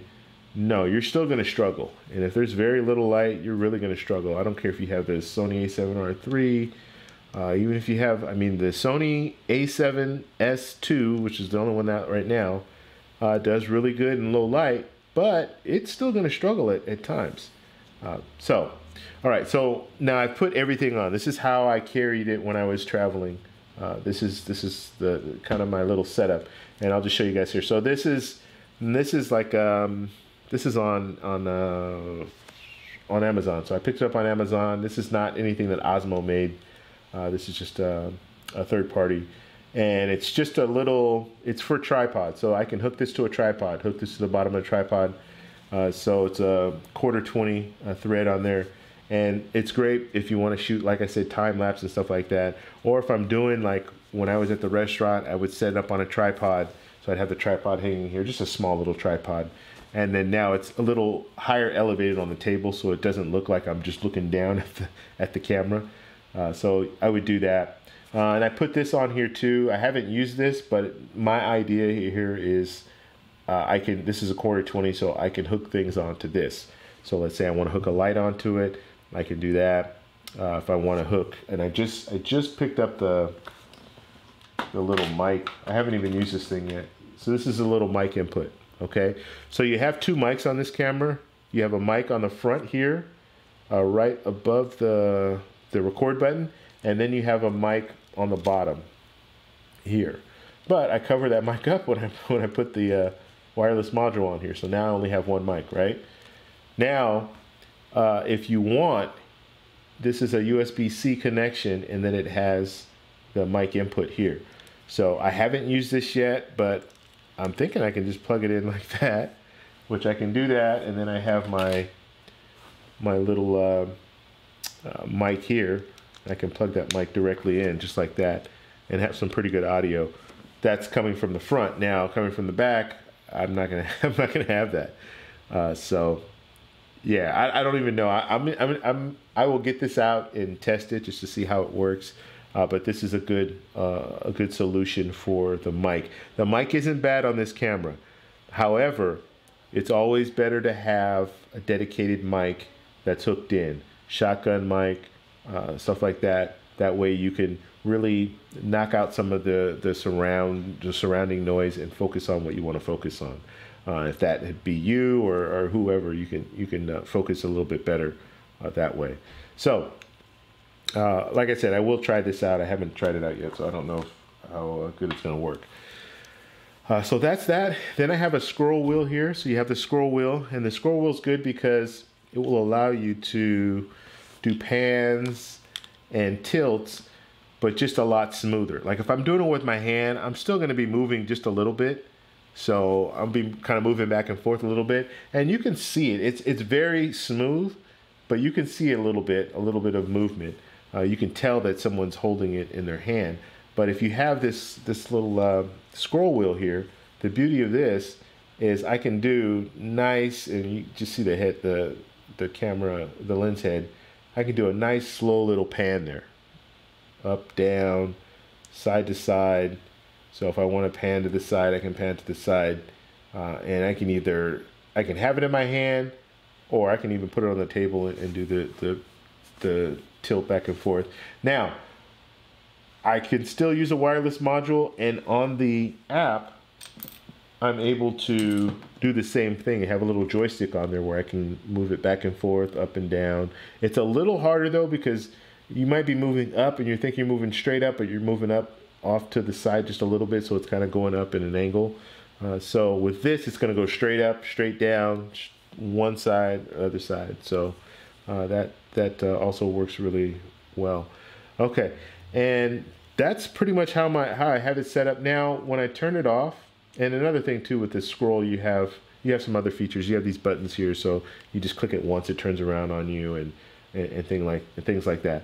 Now, this is Polar Pro. This is a little guard, and the thing that I like about it is you have the screen here. It will cover up the screen, and then you just turn the gimbal around, and you have to be careful with the gimbal. You don't want to break it, so you have to be gentle with it. But then you can just snap it into place, and it just locks it off just like this. And so it protects the cover, the lens, as well as it's easy. You can just take this with you just like this. And this is the way that I had it. In most cases, this is the way that I was transporting it or carrying it. So I have it in my hand usually, or I put it in my pocket. If you put it in your pocket, you do have to be careful, because if it does move around a little bit, it might pop off, and then you'll have the lens exposed. You can always put a lens filter on there, but you still need to be careful because you have the gimbal too. So why gimbal? Why should you use a gimbal instead of using the other or like just a camera? Even camera with in-body image stabilization, like the Sony a7R III has, and the Sony a7 III, and they're starting to put the stabilization in camera, which is good. I like that. But you're still not going to have that gimbal steadiness. So the good thing about this, and let me see if I can pull up a video for you guys. Hopefully it runs. There's no problem with the way it runs. Yeah, let's hold on one second here. And I don't know, like the video. Let me know, guys, if the video starts to act up, and I'll just stop it, because yeah, sometimes I have issues when I'm doing live streams with video. So we'll just run a quick little video here and see how it works. So this is me. Let me show this to you guys here. Okay, so this is me just walking through the store, and the thing that's great about this, it's so discreet. So if I'm holding it, usually I will hold it, I think you guys can see what I'm doing. Usually I'll hold it kind of this way. I'm not gonna hold it up like this, and I'm not gonna hold it up by my face. Just hold it down by my chest and just walk. And people don't know, they don't notice. They don't even look, like they're not even thinking anything, especially if you have something in your hand. So if I have this in my hand, I have my phone in my hand too, people aren't paying attention at all. Like They don't care. Now this is in Colombia. This is Medellin, Colombia, and I'm just walking around. Now you see, I'm not trying to do like they say crab walk, not crab walk. I don't know what they call the walk, but where you're kind of walking and you're trying to walk steady. I'm not doing that, so you do see the camera moving a little bit, and that's okay, because if I really wanted a steadier shot, I can always do it in post. I use the. I was looking to see. I thought they were serving food up there, but it was Sunday. Sunday things, a lot of things shut down. Like they don't have everything open. It's a religious day, as well as it's kind of a workout day too. So some stores won't be open and some things won't be open. But you see, I can just walk anywhere with this camera, and people just don't notice. Like you'll see every once in a while, you see a couple people like look and kind of see like, what is he holding? But for the most part, yeah, people just don't. They don't care to notice. And you see when I kind of jerk back and forth, you see there's a little more blurriness. You just have to kind of understand that. That's just the camera. And it will focus. I don't know if you see, like it'll focus, like it's focused on his back, and then it will refocus on people. So it's not like a GoPro where everything is in focus. It is going to pick and choose the different areas to focus, which is good because it's more like a video camera, right? If you don't have it like that, then it's like a GoPro. You know, it's that GoPro footage that we all know, the GoPro footage where everything is in focus. All right, let me see, pull up another video. I just want to pull up walking through the streets of Laureles. So this is in Medellin as well. This is Laureles. This is, I want to use VLC though. It's a little better.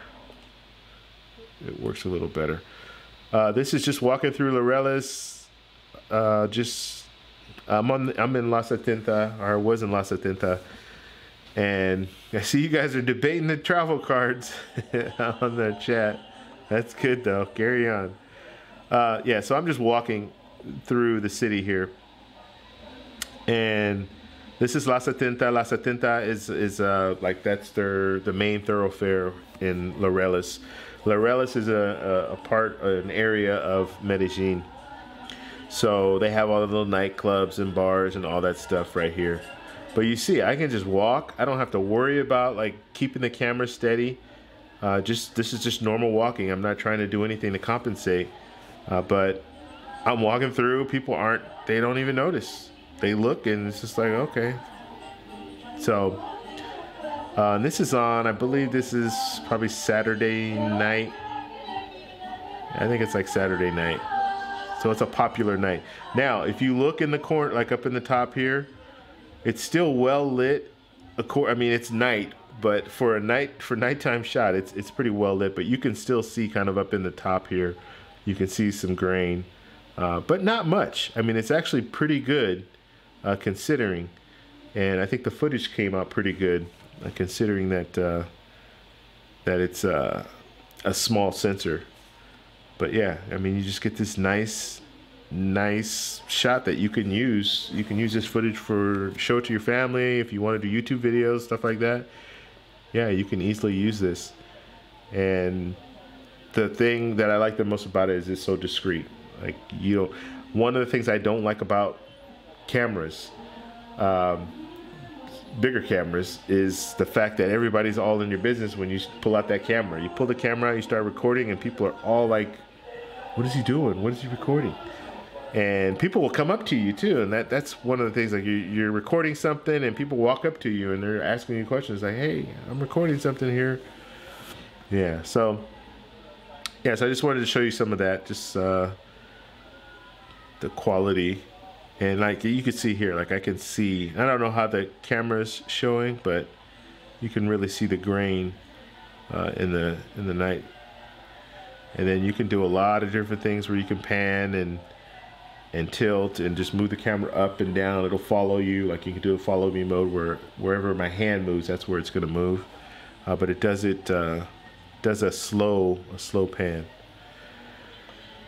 All right, so we'll just skim through this. I think you guys kind of get the point. I just wanted to show you.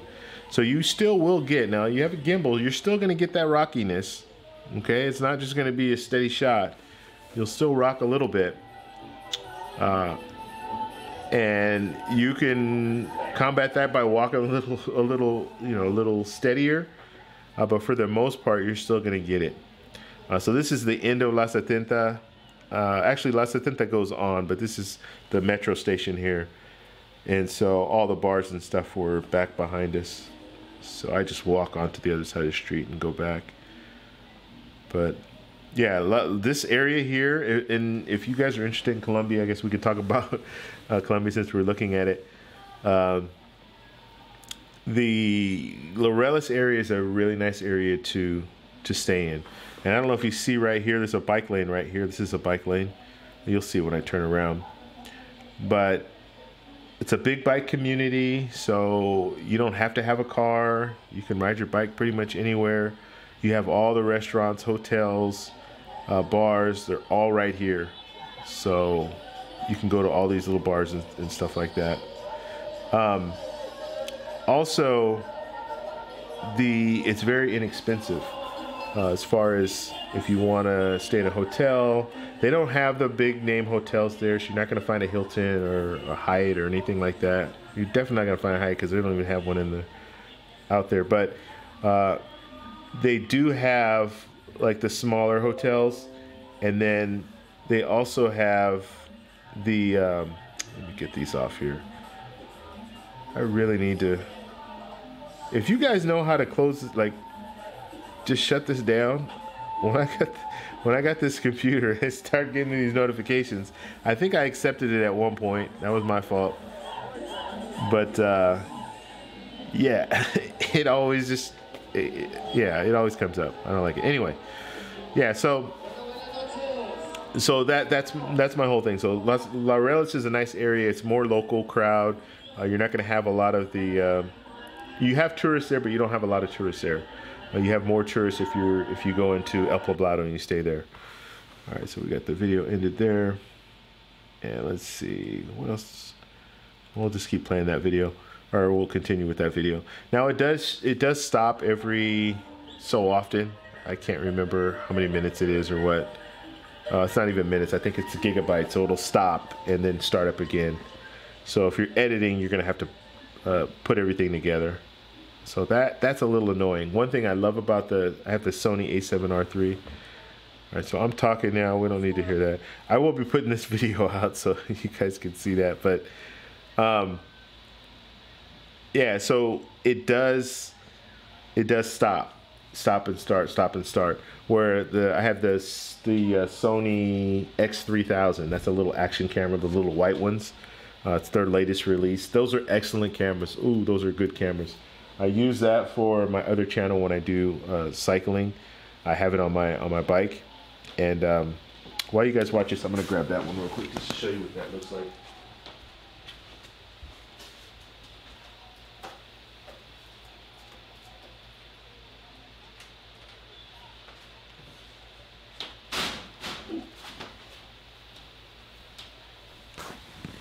All right, so this is the Sony X3000, and this is a nice camera as well. The thing that I like about this has in-body image stabilization. This is really good. You put this side by side with the Osmo Pocket, so you put these together, and this is gonna shake a little bit more, but it's very close. And the same thing with the Hero 7. The Hero Pro 7, the GoPro, these are really good. Like, this is in-body image stabilization. I think the Hero has some kind of digital stabilization, but they're doing a really good job with these cameras now, as far as their stabilization. However, this is a little harder to hold. Like, it's a little more awkward. I don't like the fact that it's white, so it does stand out a little bit more, even though this is bigger. This stands out more. And it doesn't have a screen on it, so I can't monitor what I'm looking at, and I can't do the pan and tilt. I mean, I can do the pan and tilt, but I have to do it by hand. I can't do it like in camera. So that kind of hurts. But it's great for action stuff. I put it on my bike, and it gives me some really good footage. And you see I have this little wind muff thing on here on the mic, and the audio is really good with this too. So this is a great camera. I like it. And if you don't go with the Osmo Pocket, I would recommend this one or the Hero Pro 7, or the Hero whatever, the GoPro Hero 7. But yeah, I just wanted to show you guys that too. Now, what I was going to say, which I forgot to say, and you can see, let me show you here. So I'm going to jump ahead, but I just see this now. You can see the grain in there. You see a lot of grain in the top there. So it's, when it gets dark like that, it is challenging, but it's still acceptable. Like, and I'm going crazy here trying to figure out. I think I wanted to pan into there, but yeah, I couldn't figure it out. Yeah, so it's usable footage, and it's steady. Like, I'm holding that, right, and it looks like it's on a tripod, and I move it real slow, and it's like, you can't get footage like that, I'm telling you, with a handheld camera. You just can't, unless you have a gimbal. And you know, if you don't know, if you use a gimbal with a camera, those gimbals are huge. Like, your gear is like, it's like this. So you have the camera up top, and then you have the gimbal down below, and you're walking around with it. It's so noticeable. I mean, you can't, there's a lot of things you can't get away with. Like, I can get away with a lot here. I can go into stores and stuff like that, and they won't mess with you. Sometimes you'll go into different stores. I think Exito is a store in Colombia that a few YouTubers, because when we went out there, they were telling me, yeah, they tell you got to turn your camera off and all that stuff. But if you have a little Osmo Pocket and you're walking around, people, they have no idea. Like, it's not a big deal at all. Okay. So we looked at some stuff. I think I was talking through a lot of this. Another thing too, like I noticed, you know what? There was one that I wanted to show you. Just a cab ride, just so you can kind of get a feel for how much a car's moving, but how steady the shot is. So even like when you're in a car and you're just look at the windshield. Just look at the stuff on the windshield. You can see. Oh wait, that's not a good one. That's only like 2 minutes or 2 seconds. Let me find a longer one here.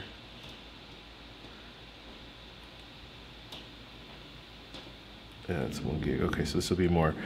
But you can just see, like, look at the windshield, and you see how much movement there is. But then just look at the car, and you see how steady that car is. So you see how much work that the gimbal's doing to keep everything steady. It's pretty amazing. So you can get good footage, and that's one of the big problems that I have when I do photography, or when I do like YouTube videos, is I'll go out there and I'll get footage, and I'm thinking, okay, I'm getting this footage, I'm getting that footage, and then I get home and I look at it and it's all shaky, and it's just a pain in the butt. This is when I was on my way home. The sad day, going to the airport.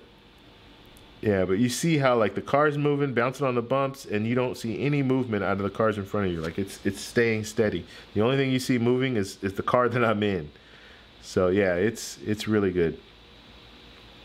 All right, so I just wanted to show you guys that. We'll go back to our regular thing. We'll see what's in the chat here. Let me turn this off. Now, if you guys have any questions, like I said, about Osmo Pocket, now's the time to put it in the chat, and we can talk about it. I know I've glanced at the chat a couple of times, and we got people talking about travel cards, which is good. Hey, this channel is all about that stuff. So yeah, you guys have a discussion you want to talk about, yeah, definitely put it in there. If you guys are new or just came in, I do have a Facebook group. I just started it today, so you guys are gonna be like on the ground floor. You guys are gonna be the first ones to jump in. So I just put a chat. I just put a notification in the chat link, and so just go over there, join, and as soon as I'm done, I'll go ahead and accept you. But yeah, I want to get that going. I definitely want to get that going. And Jeremy was one that brought it to my attention. It's a great place for us just to communicate and just talk about different things, credit cards, travel deals, all that good stuff. So we definitely want to get that going. So just jump in, and I'll let you. I will accept your requests later on tonight.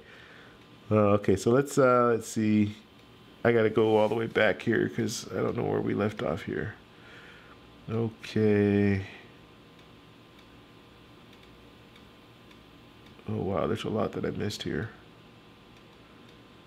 Okay, and if you guys are in here right now, please hit the like button so we can bump it up and get some more people in here.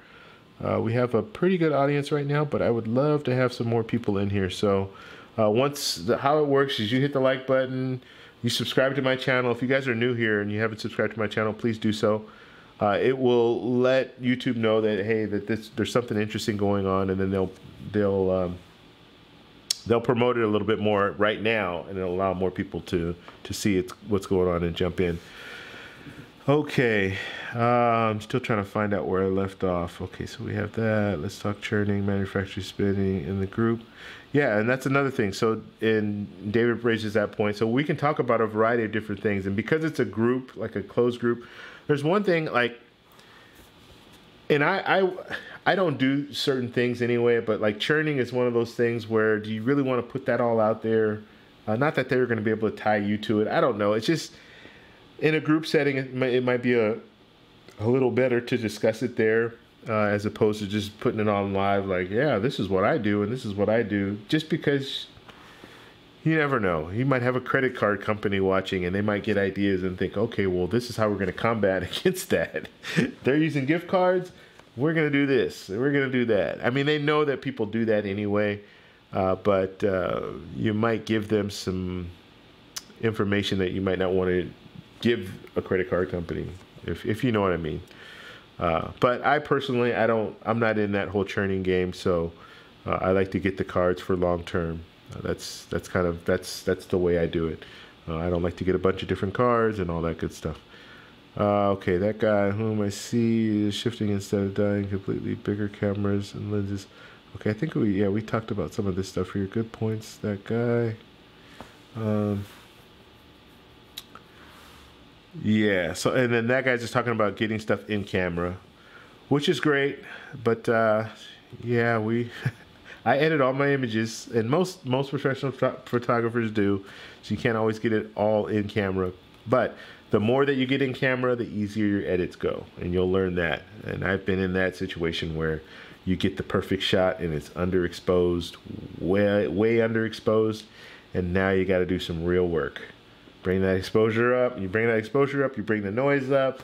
Then now you got to do noise reduction, and then the colors start to look weird. And same thing if you overexpose the shot, then the skin starts to look all weird. And yeah, there's a lot of work that has to be done. I had this. It's funny because I learned this the hard way. I shot a wedding, and it was a Vietnamese wedding, and so it's tradition for them to do like a group shot, but they go and they have like a backdrop, and the backdrop is all white, and there's a lot of red in the room. The ceiling is red, and there's just red everywhere, right? And so usually if I'm just going into a setup and if I don't have my lights, like my flash, my strobes and everything set up already, in this case I didn't, then I usually just bounce it off the ceiling, like bounce the light off the ceiling, so you have the flash that you have on your camera, and I just point it up off the ceiling, boom, good shot, right? Because usually what I'll do is it'll bounce off the ceiling and it'll give a nice even light. So I'm there, and I'm still I'm still new when it comes to like wedding photography, so I didn't know, like, hey, you know what, maybe you shouldn't bounce it off of a red ceiling. White ceiling, perfect. Red ceiling, not perfect.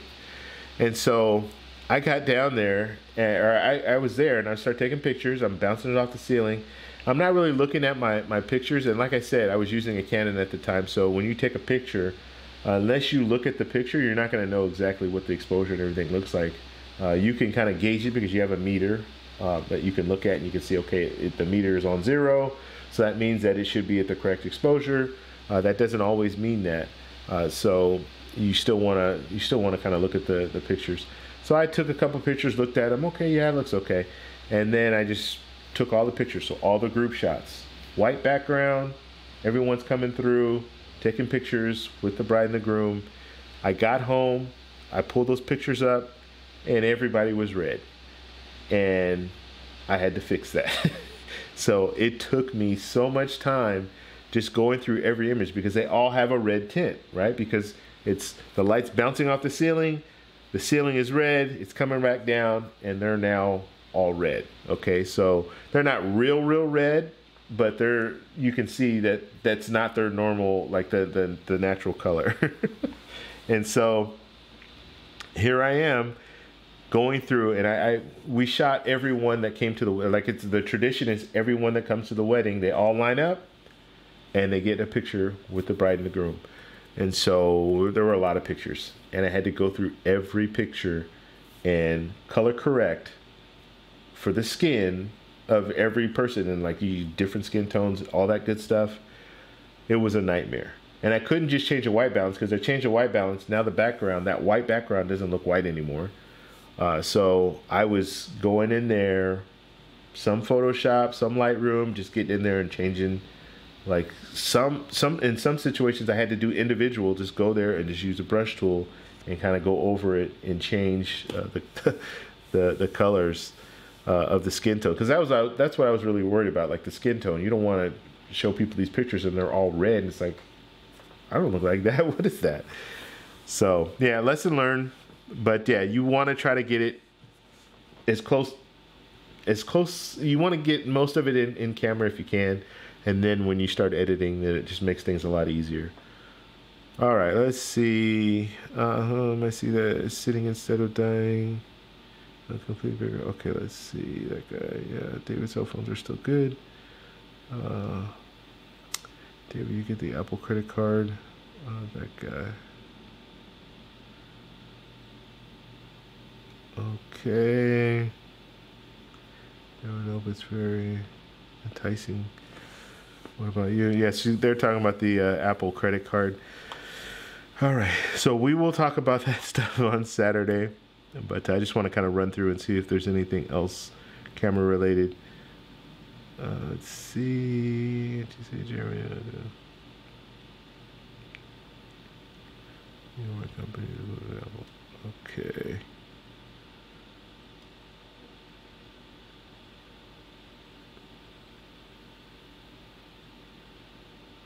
Okay, so yeah, so that guy, he does media production, photo and video, corporate, and weddings. So you do it all. Yeah, so you got a good gig going there, and I would imagine you do it full time. Let's see. I know I'm sorry about being a little hater on Apple. Okay, you guys are getting in an argument about Apple, huh? I'm personally not an Apple fan. Like I have an iPhone, but that's for work. That's the only reason I have it. But I've had Android ever since they started with the smartphones. Jeremy, I think Apple is really targeting on other core customers already. Ecosystem. Okay, let's see. David. Wow, you guys are all about this Apple stuff. Let's see, at David, I do 3 camera shoots, 1 main, all the time.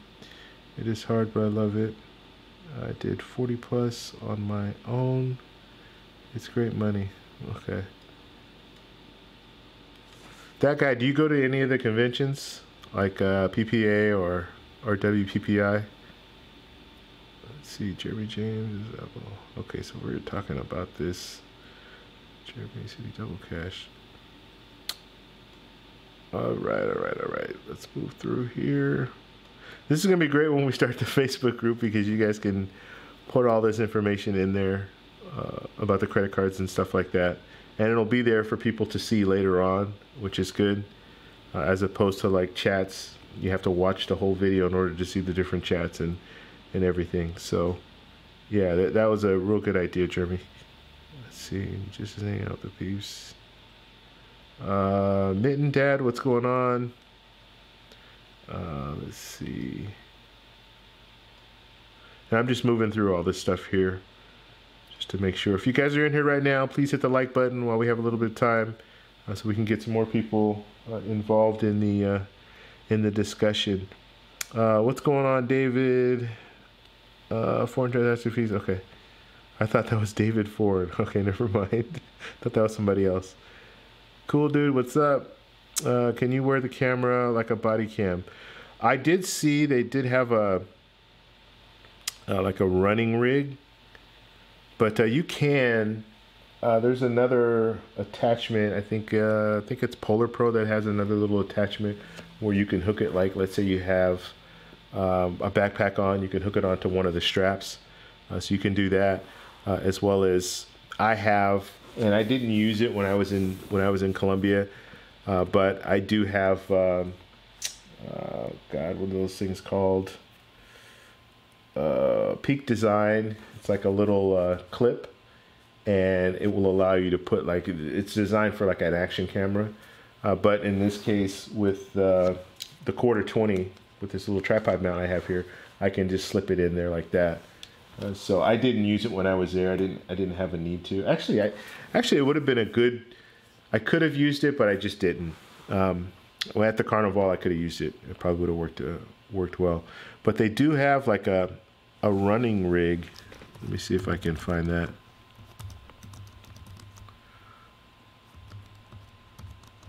Yeah, I saw an advertisement. I want to say it was on Facebook or something. They were advertising. I don't know how well it works, but yeah, let's see. Okay, the one that I saw, I don't see it anymore.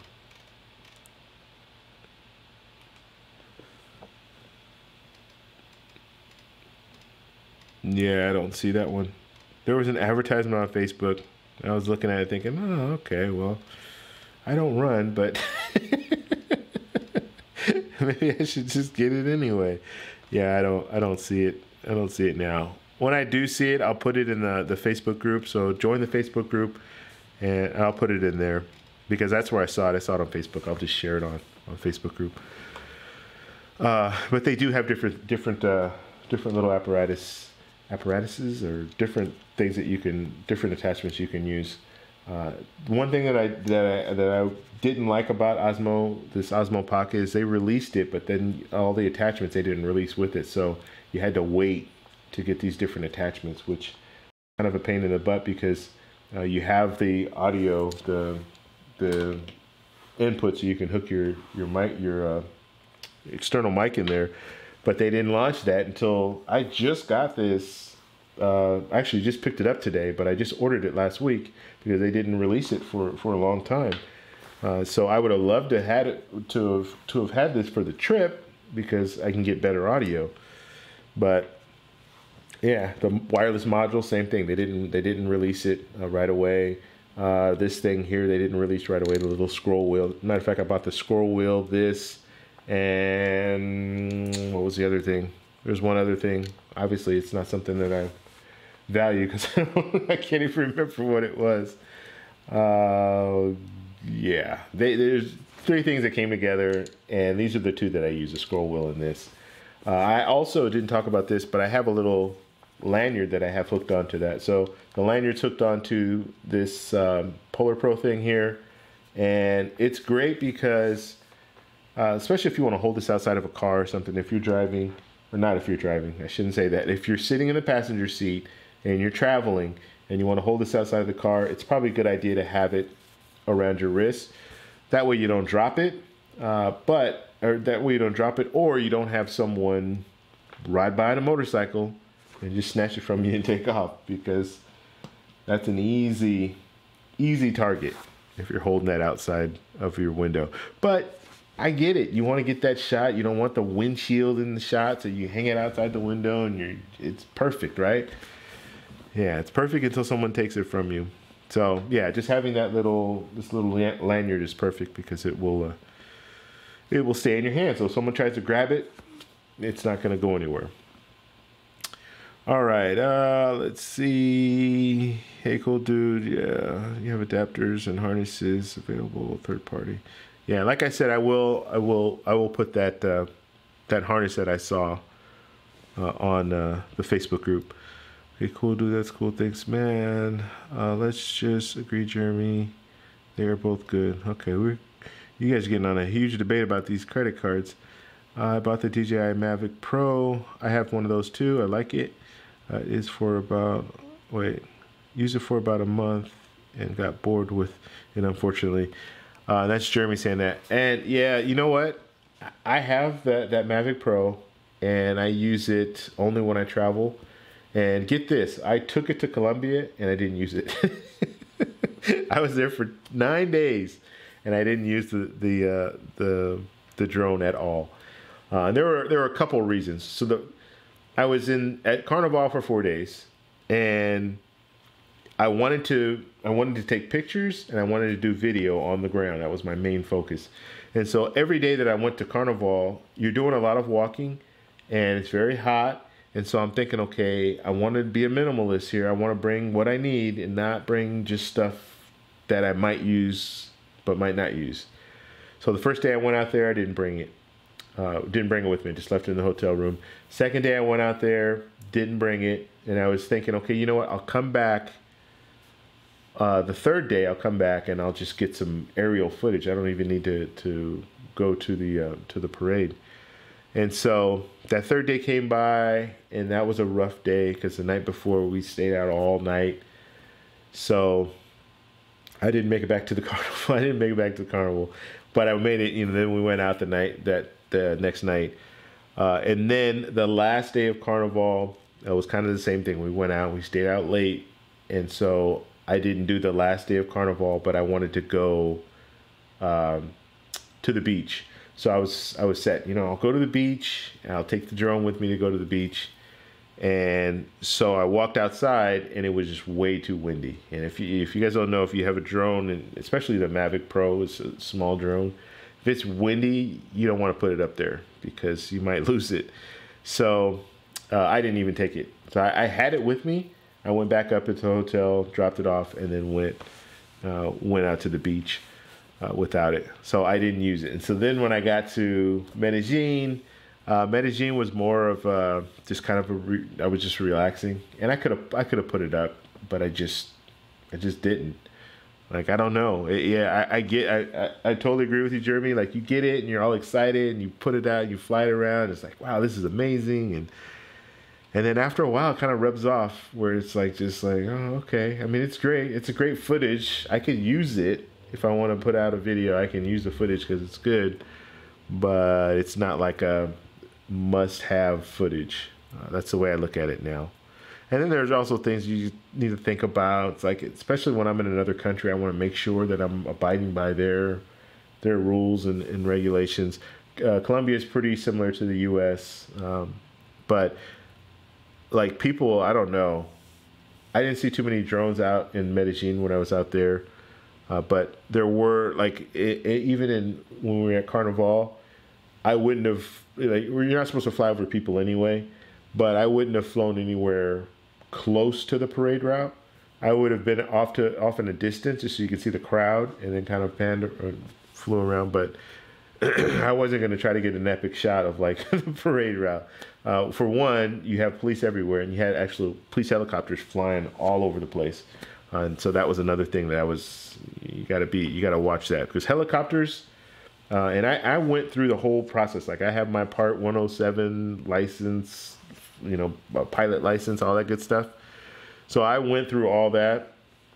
And the main reason I went through all that is because for weddings, which I've only used my drone once in a wedding, and for real estate photography. So real estate photography, I'm able to fly up and get a nice shot of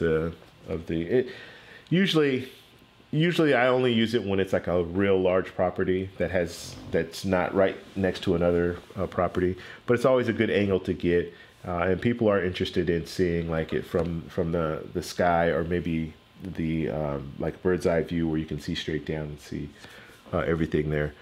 So I do use a drone for that, but and that's why I got the Part 107, because technically you need to have Part 107 to charge people money for the footage. Okay, so let's kind of move on to some other stuff here. But yeah, DJI drone, the Mavics are great, and that's what this is. Just well, this is, I think this is smaller. It might be actually the same size as the Mavic Pro's camera. So the DJI, God, what's the other one? The Phantom 4, Phantom 5, whatever. That they now have the Pro version has like an inch sensor, and so I'm hoping that they use that same sensor in the next release for this, and that'll be good. I mean that I'll be getting that for sure. Okay, so let's see. Is there 5% all around card? Okay, let's see. Now the credit card stuff, I'm just kind of skimming over, only because I want to talk more about the camera stuff today. And I get it. Like, feel free if you guys want to talk about that. You want to have a discussion about it. Feel free to talk about that. But I just want to kind of keep this the camera stuff for today, and then we can talk more about that in the Facebook group as well as in on next Saturday when we do a live stream. Okay, Mavic Pro is great for a lot of stuff, but yeah, you have to like use it, especially if it's 100,000 clunk of money waiting to disappear on you. I've crashed about 4 of them, and they're all unsalvageable. Yeesh. Yeah, you got to get that insurance. I got that insurance, that care. I mean, it's good for a year. Actually, mine's up now, so if I crash it, it's done. That guy used to be an Amex Black.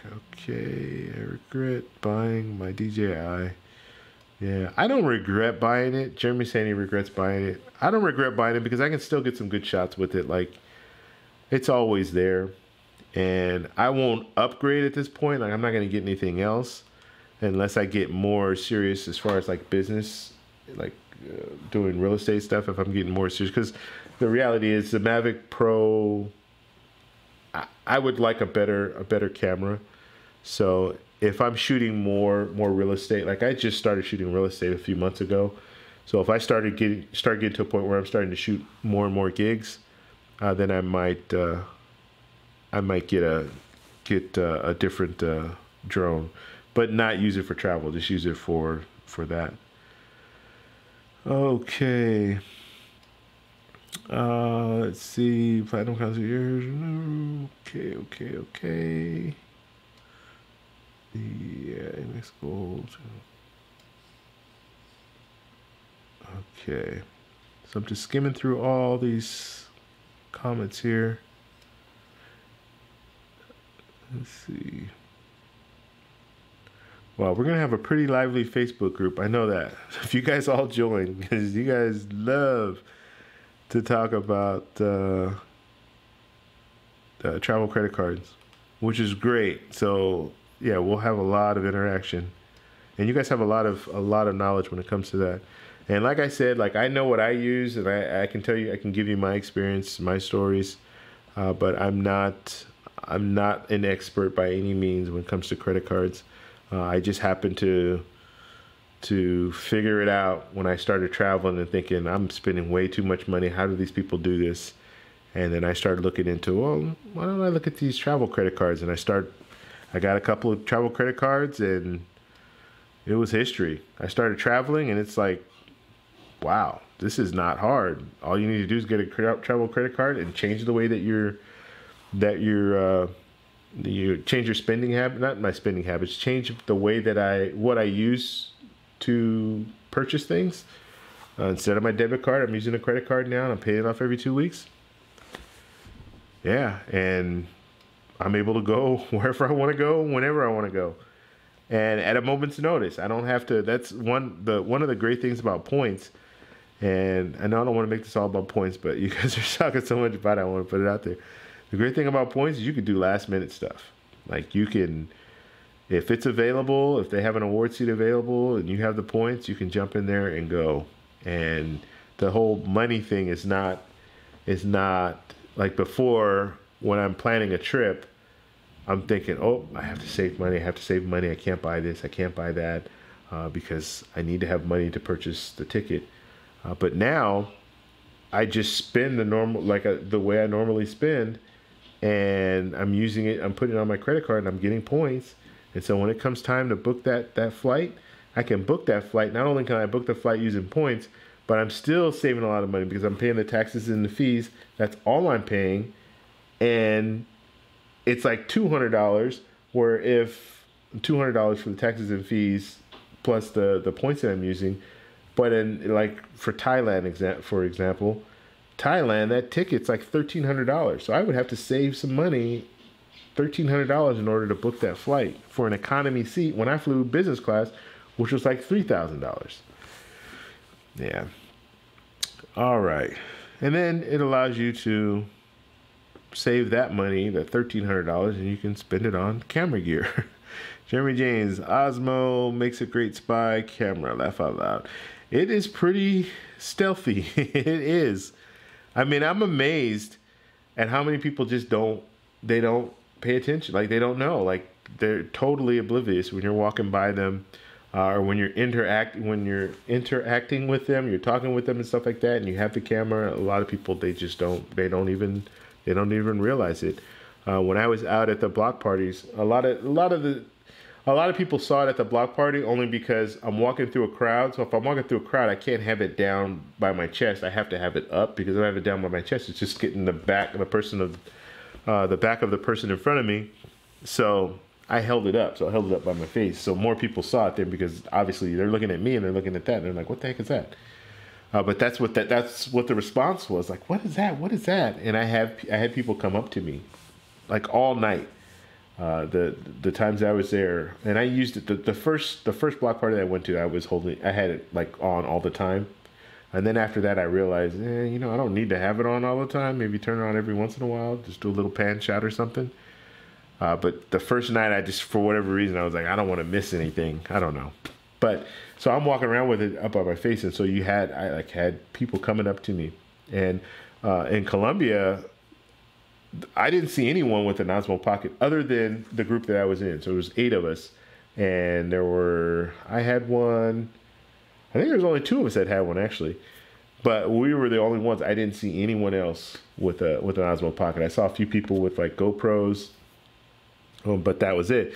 So you're walking through the crowd, and people are like stopping me to ask me, "What is that? What is that?" And it's funny because when you have the Osmo Pocket, it's facing that way, right? So I have it on, it's facing them, so I'm walking through, and they're like, "Oh, what is that? What is that?"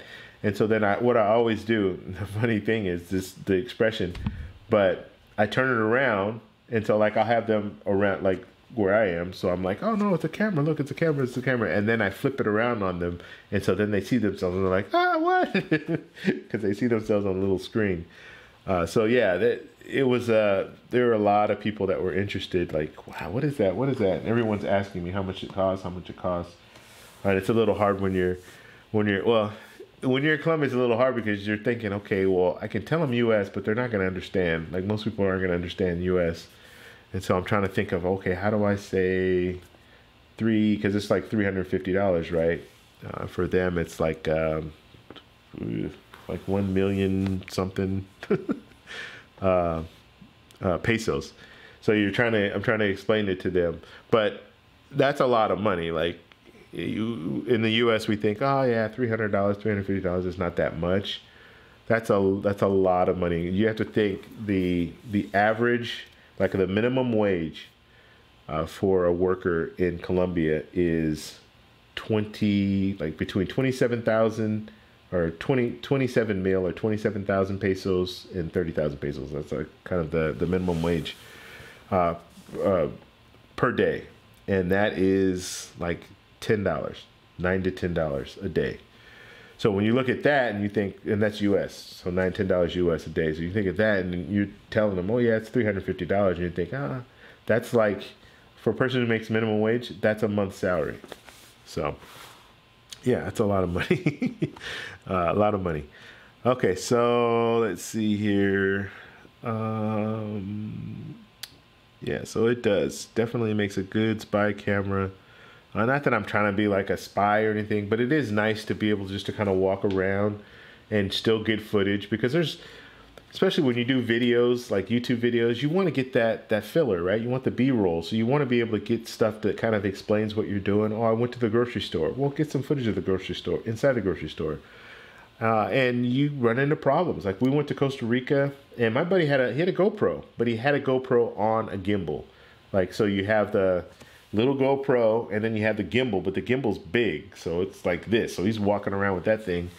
We went to Walmart in Costa Rica because they have Walmart. So we walked in there, and we weren't in there, but 2 minutes before one of the managers came over, hey, you can't record. But I'm telling you, if I had that Osmo Pocket and I'm walking around, they probably wouldn't have said a thing. They probably wouldn't even known I was recording. So, I mean, I walked through Exito, and Exito in Colombia. Exito's another place where they tell you that they don't want you to record inside. I walked around Exito. I went to three or four different Exitos, and I'm walking through there, and no one ever stopped me and asked me anything. So, yeah, that's a good thing about the Osmo Pocket. All right, let's see. I need to get these extra work footage. Oh, so that guy. All right, yeah, that guy's just talking about getting the extra work footage. Yeah. Yeah, and you can, I don't know if, let's see. Let me do. Yeah, you can record. The recording, like I said, if you have it plugged in, so that guy's just asking, would it last 1 hour continuous recording? What I was doing is I would have it, and I usually have the wireless module in there. Even if it's not in there, you can just use the USB-C on the bottom here. But I would just have it, and I'd have my power bank, and I'd hook it into the power bank, and I can shoot continuously for as long as I want. And I had a 256 gig micro SD card. And 256 gig, that's as high as you can go with this, but it's plenty. It's plenty. Like I would shoot 2 or 3 days of footage using the Osmo Pocket, and I was using it all the time. Like it wasn't like I was just like pulling it out and getting a little clip, like a 10-second clip here and a 10-second clip there. I was turning it on, walking down, like you saw me walking down the street, walking up one side of the street, walking down the other side of the street, going out to a club and just using it for the whole time at the club, going to Carnival, turning it on and just getting footage there. So I was using long videos, and 256 gigs was plenty. Like it would take me 2 days, like on average it was about 2 days to fill it up if I was shooting all the time. And I'd go home, or not go home, go back to my hotel room, and I have and I'll talk. The great thing about this is having this on Monday is I can talk a lot about the gear that I use. But I have like a external hard drive, and I use that to back up everything. But the beauty of this external hard drive is you can back it up without having a computer. I do bring my computer. Don't get me wrong, I do have my computer, but you can just stick an SD card in there, and it's a Western Digital. I can't remember the name of it. I'll talk about it in a future video. But it's just a big drive, so it's pretty big. But you just sit it down. You come back, like I come back from a carnival or come back from something. I don't have to turn my computer on, stick it in there, and then transfer the files over. All I need to do is take that SD card, stick it into the Western Digital hard drive, and it downloads everything to the hard drive. And then generally what I'll do is I'll keep a copy on the SD card, so I'll use a different SD card, and then I'll put it somewhere else, either in a cloud, which when I'm traveling, it's a little hard to put in the cloud, or I'll have another external hard drive. And usually I'll bring a 1 gig. So the big one I have is a 4 gig, then I'll have a 1 gig, and then I'll just back it up. It's important to back up your stuff, especially my photography is the main thing. Like video, it would hurt if I lost some of the video because I wouldn't be able to put out some like YouTube videos. But the photos, that's what I cherish the most. So when I go out and I take pictures, I want to make sure I have that. So I always back it up at least. So I have it on my big hard drive. That's a 4 gig hard drive. I have it on a smaller hard drive, and then I try to save the card. Like with the Osmo Pocket, I had two of the 256 gig micro SD cards, and so I would use one, back it up, use the other one, back it up.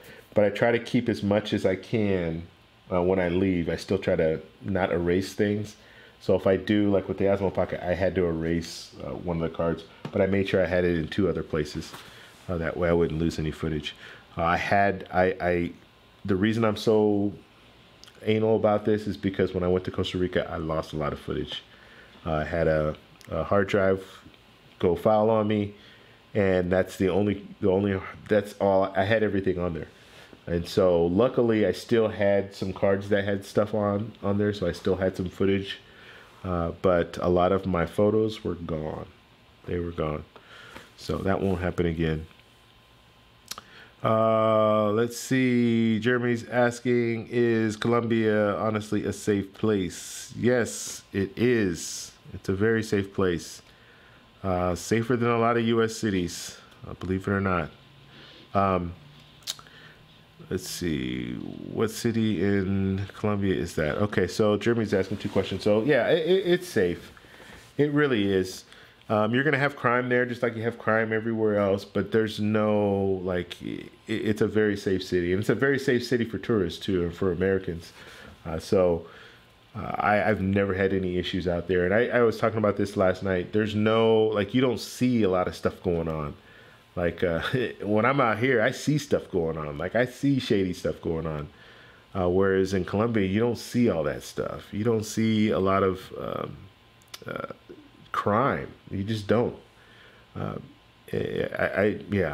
haven't experienced it. I don't see it going on. Now, in certain areas of let's say Medellin, if you're in some of they have stratas. So they have 6 stratas. So six levels of living, I guess you can call it that way. So you have strata 6, which is like the wealthy neighborhoods, and then you have strata 5, that's still wealthy neighborhoods, upper middle class, and you have strata 4, which is like middle class, strata 3, strata 2, strata 1. So strata 2 and strata 1, those are the rougher neighborhoods. Now, if you're up in the rougher neighborhoods, and when I say up, you have to go out of your way to get into these barrios. You're not going to be like the way Medellin is set up is it's a big bowl. Okay, it's a valley. So down in the valley, that's where the rich people live. That's the nicer communities. And then up the hills, that's where the poor people live. But you have to be meaning to go up there. Like you'll know when you're going up there is basically what I'm saying. So it's not like you're down in the valley and you're in one city and then you go over to another city in the valley and it's like, oh, this is not, I shouldn't be here. It's different. You have to work your way up there, and they have, I mean, you can go up there in a car, but their transportation usually is the metro will take you up there. They have the metro cables, so the cable cars that will take you higher up in there. During the day, it's fine to go up there in most situations. I would go with the tour group though. I wouldn't just go by myself. But usually it's pretty safe. Comuna Trece is like the Comuna 13. That's like the big popular one that everyone wants to go to, like tourists want to go to, because they really revamped that place. It's nice. It's nice in the sense that they really change things. They have an escalator that goes all the way up there, and they have a lot of attractions and stuff up there now where they'll do dancing and for money, of course, like they want tips and stuff, but they'll do break dancing and all that stuff up there. So it's still not like at night. It's probably not a good place to be, but during the day, yeah, you can go up there, no problem. But like if you're in the major city. The tourist areas, yeah, it's safe. There's no problems. I've never felt threatened or anything like that being out there at night, late at night. No, it's fine. Things like, I mean, little things you want to just make sure you're not like flashy, especially if it's late at night and you have your phone all out and you're being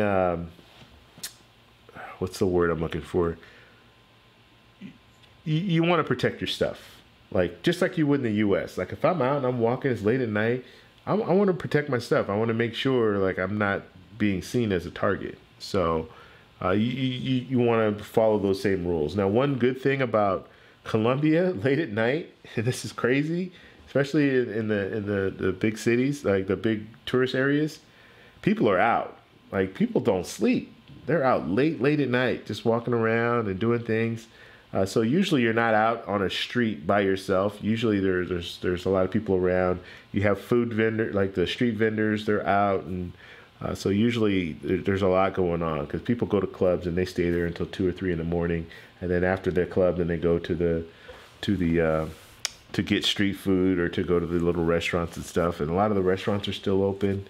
It's funny because they'll be open late at night, but then in the morning everything is quiet, and there are a lot of the restaurants they won't open until the afternoon. All right, but yeah, it's a safe city. Medellin was safe. I didn't have any issues there. I was in Barranquilla. Barranquilla was fine. Like I didn't see anything bad about. I can't say anything like that was unsafe about Medellin. Or not Medellin, Barranquilla. I've gone to Cartagena. Cartagena, now that city, that's like I mean, there's people out all the time there. If you go into the walled city where they have all the hotels and, not hotels, but they have hostels and a lot of the bars and clubs and stuff like that, you're going to have people out all night there. So no issue there. And then Bogota. I only spent a couple of days in Bogota, but I've heard people say, yeah, you know, like, I don't know. You see on YouTube, you see some stuff, but you can't always believe what you hear and what you see on there. But I've never had any issues in Bogota. But Bogota is that's the largest city. It's a capital city. That's where all the government buildings are and everything. So there might be more things going on there. I don't really like Bogota. Like I didn't really vibe well with Bogota. I like Medellin a lot better. Okay, yeah, maybe places most Americans think is safe is actually very safe. Yeah, Germany, it's safe. I would feel okay with telling you, hey, yeah, go there, you'll have a good time, and you most likely won't have any issues unless you're just being flashy and being silly with your stuff, with your money, showing all your money. Stuff that would get you in trouble in the U.S. The same stuff that would get you in trouble out there. Let's see. The women there. Wow. Okay. Yeah. So yeah, the women. Oh man. And if you're a guy, and like I tell guys all the time, hey, you should just go to experience just to see the women out there. It's incredible. Like the first time that I went, I was like, wow, this is crazy. And just beautiful women everywhere. It's not, and the thing that got me is like, you just see just the average run of the mill woman working in Éxito, like a Walmart, is just like, wow, what? it's amazing. Yeah, I can't say enough about that. But like I said, like I tell my buddies all the time, and some of my buddies have, they've come with me, but some of my buddies haven't. I just tell them, you just need to go there, not watch it on TV. Go there and just actually see some of these women, and you'll just be amazed that it's, yeah. And then when I went to Carnival, like, man, because now you have all these beautiful women in one place, and a lot of them are in the parade, and it's just like, man, it's crazy. Let's see, that guy Jeremy MX. Okay. That footage looks close to the old 5D Mark II grain. Yeah. Yeah. It's not a 5D Mark II, but yeah, it's definitely that Osmo Pocket it's a pretty good camera. I definitely think it's good for some B-roll. Let's see, hustler, a day job, shoots photography professionally, and a YouTuber. Yeah, I got my hands full. I got a lot of stuff going on, but it's fun. Like I do these YouTube videos because it's fun. I do photography because it's fun. Like I enjoy doing it, so it's not work. Like the only thing that's work is my work. This other stuff is just fun, interesting stuff, and I happen to be able to make a little bit of money doing it. So Mavic Air needs to be recalibrated almost every flight. It gets annoying. Yeah, that does get annoying. I don't have the Mavic Air, but just recalibrating gets annoying to me. The updates, I mean, I like the fact that they're doing updates because they're adding extra stuff. but I hate like I don't use my drone very often, so I'm always like this before this trip. I'm thinking, oh, you know what, I gotta upgrade this stuff before I get out there because who knows how the Wi-Fi is going to be? And am I going to be able to update the? Because I knew there was an update. I hadn't used it in like 3 months. So yeah, that does get a little annoying. All right, how did you get credit cards? X's. Okay, so let's move on down. See if there's anything else photo related. David, TPG best website. Yes, I agree with you. Do you like Credit Shifu? Yes, I do. Ask Sebi is great. Yes, he is. You know, Credit Shifu actually had me in one of his videos. Not like he mentioned me in one of his videos and showed my picture. I don't know. I got a kick out of that. This is weird. Like, I don't know. I guess you kind of think like, do these people even watch other videos? Do they watch your videos? I don't. So it's just weird to me. Weird for me to see that. But I had mentioned something about I think it was a Chase Sapphire Reserve. Or I mentioned something. And it was actually, I mentioned something that was someone wrote either in the chat or in the comments, and I made a video about that. And so then he made a video about the video that I made. Yeah, you get it. So he just talked about it. But it's just kind of, I like to talk, and I haven't talked about this lately, but just bring up discussions about different cards and like what they could do and what they should do, or what would be a good option. To like be on top, you know, different things that they can do. And I can't remember what the topic was, but it's funny because like I raise some of these issues and people get mad. They get mad at you like, oh, they can't do that. And why would they do that and this? But it's just thinking outside the box. Like maybe if you did this, like for example, the Chase Sapphire Reserve. So they have the $300 travel credit, right?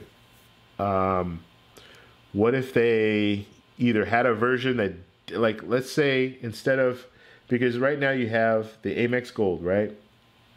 You have the Chase Sapphire Reserve, you have the Amex Platinum, you have the Chase Sapphire Preferred.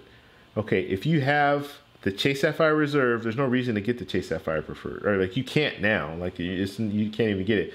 But it just makes that Chase Sapphire Preferred no longer a card that you would have in your ecosystem, right? Whereas in the Amex system, you have the Amex Gold, which gives you a lot of benefit, like a lot of earn possibility with that card. Then you have the Amex Platinum, which you also get some earn possibility with that card. So those cards work together. Chase Sapphire Reserve and Chase Sapphire Preferred don't work together. So why not launch something else? Like why not get a card that's comparable to the Amex Gold, right? So now you don't have, I don't know, Chase Preferred Plus. I don't know. Just get another card. You can make it $250 or you can make it $150 annual fee. Have some of the same benefits, but not too many because you want to be able to have them play off each other, but have some of the benefits that the Chase Sapphire Reserve has, but don't give it too much because you don't want to, like I said, you don't want them to, you want people to get both the cards and not get one and say, well, it gives me pretty much the same, so why get the other one? But you can offer some different earn possibility, up the annual fee, and now you have something that helps out that ecosystem, right? Helps out the Chase ecosystem, like the American Express did. So you start saying things like that, and then you get people, like I had some people that get on there and they're angry, they're mad at me. They can't do that. You're like, some people say stuff like, you're like just in dreamland or whatever you want to say. But things that they should be thinking about, like think outside the box. Yeah, you know what? Maybe we should have a card that's like a mid-tier card that can compete with this Amex Gold and make it like a rose gold. Not rose gold, but you know, you get it. Like make it a different kind of limited edition kind of setup. So anyway, yeah, people don't want to hear things sometimes. They get a little irritated when you want to like talk about something new. Let's see, something new that hasn't been announced yet, I guess you could say. All right. Okay, so we're gonna have to go because it's getting a little late here. I just want to run down through those last few little questions here. And yeah, let's see. Desmond, how's it going? Let's see. Rolo, I've been to Columbia. Go, we had a ball. Yeah, so Yeah, if you haven't been to, you gotta go to Colombia, man. I'm telling you, it is the spot. And it's funny. We were having a discussion in this travel group earlier. Actually, I wasn't even in the discussion, but I was listening to all the stuff people were saying, and people were just talking about, yeah, I tell my buddies about it all the time. They should go. And I started thinking, yeah, I do the same thing, and a lot of them have the same response, but it gets to kind of a point where, do you really want them to go? Because you start thinking about it, it's like, this is great. It's cheap. It's very inexpensive. Your money goes a long way. You can stay in hotels for a lot less.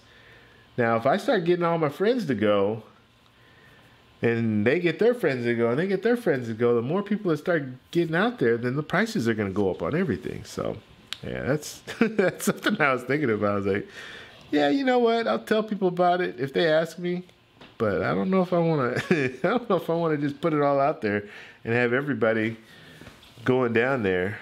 I mean, yes. It's a good secret, just like Desmond was saying. Let's keep it a secret. I mean, I'll put it out there. If you ask me, hey, is it safe? Yes, I'll tell you. I had a good time there. It's safe. It's a good place. Blah blah blah. But I don't want to go too far. As far as my friends, like I'll talk with you guys and tell you. You guys are my friends too. But what I mean is like my close friends that they're skeptical about it. I'm not going to try to convince them. I'm not going to force them to come with me. Hey, yeah, come on, man, you're going to have a good time. I'm not going to force them. But with you guys, yeah, if you ask me, I'll give you my honest opinion. And I do think it's a really good place to go. All right, guys, I'm going to go ahead and take off now. If I didn't answer your questions, I'm sorry. But I see my battery on my, I use a battery bank. This is kind of weird, but so you have the battery that's hooked into your camera.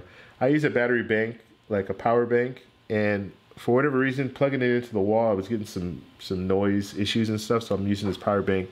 And it works really well because I can use it for a week, like 3 streams. This is the 3rd stream that I used, same one, and it's fine, but I see it blinking now, so I know it's going to be going out pretty soon. But I also like to use it too because I just put a link again to the Facebook group.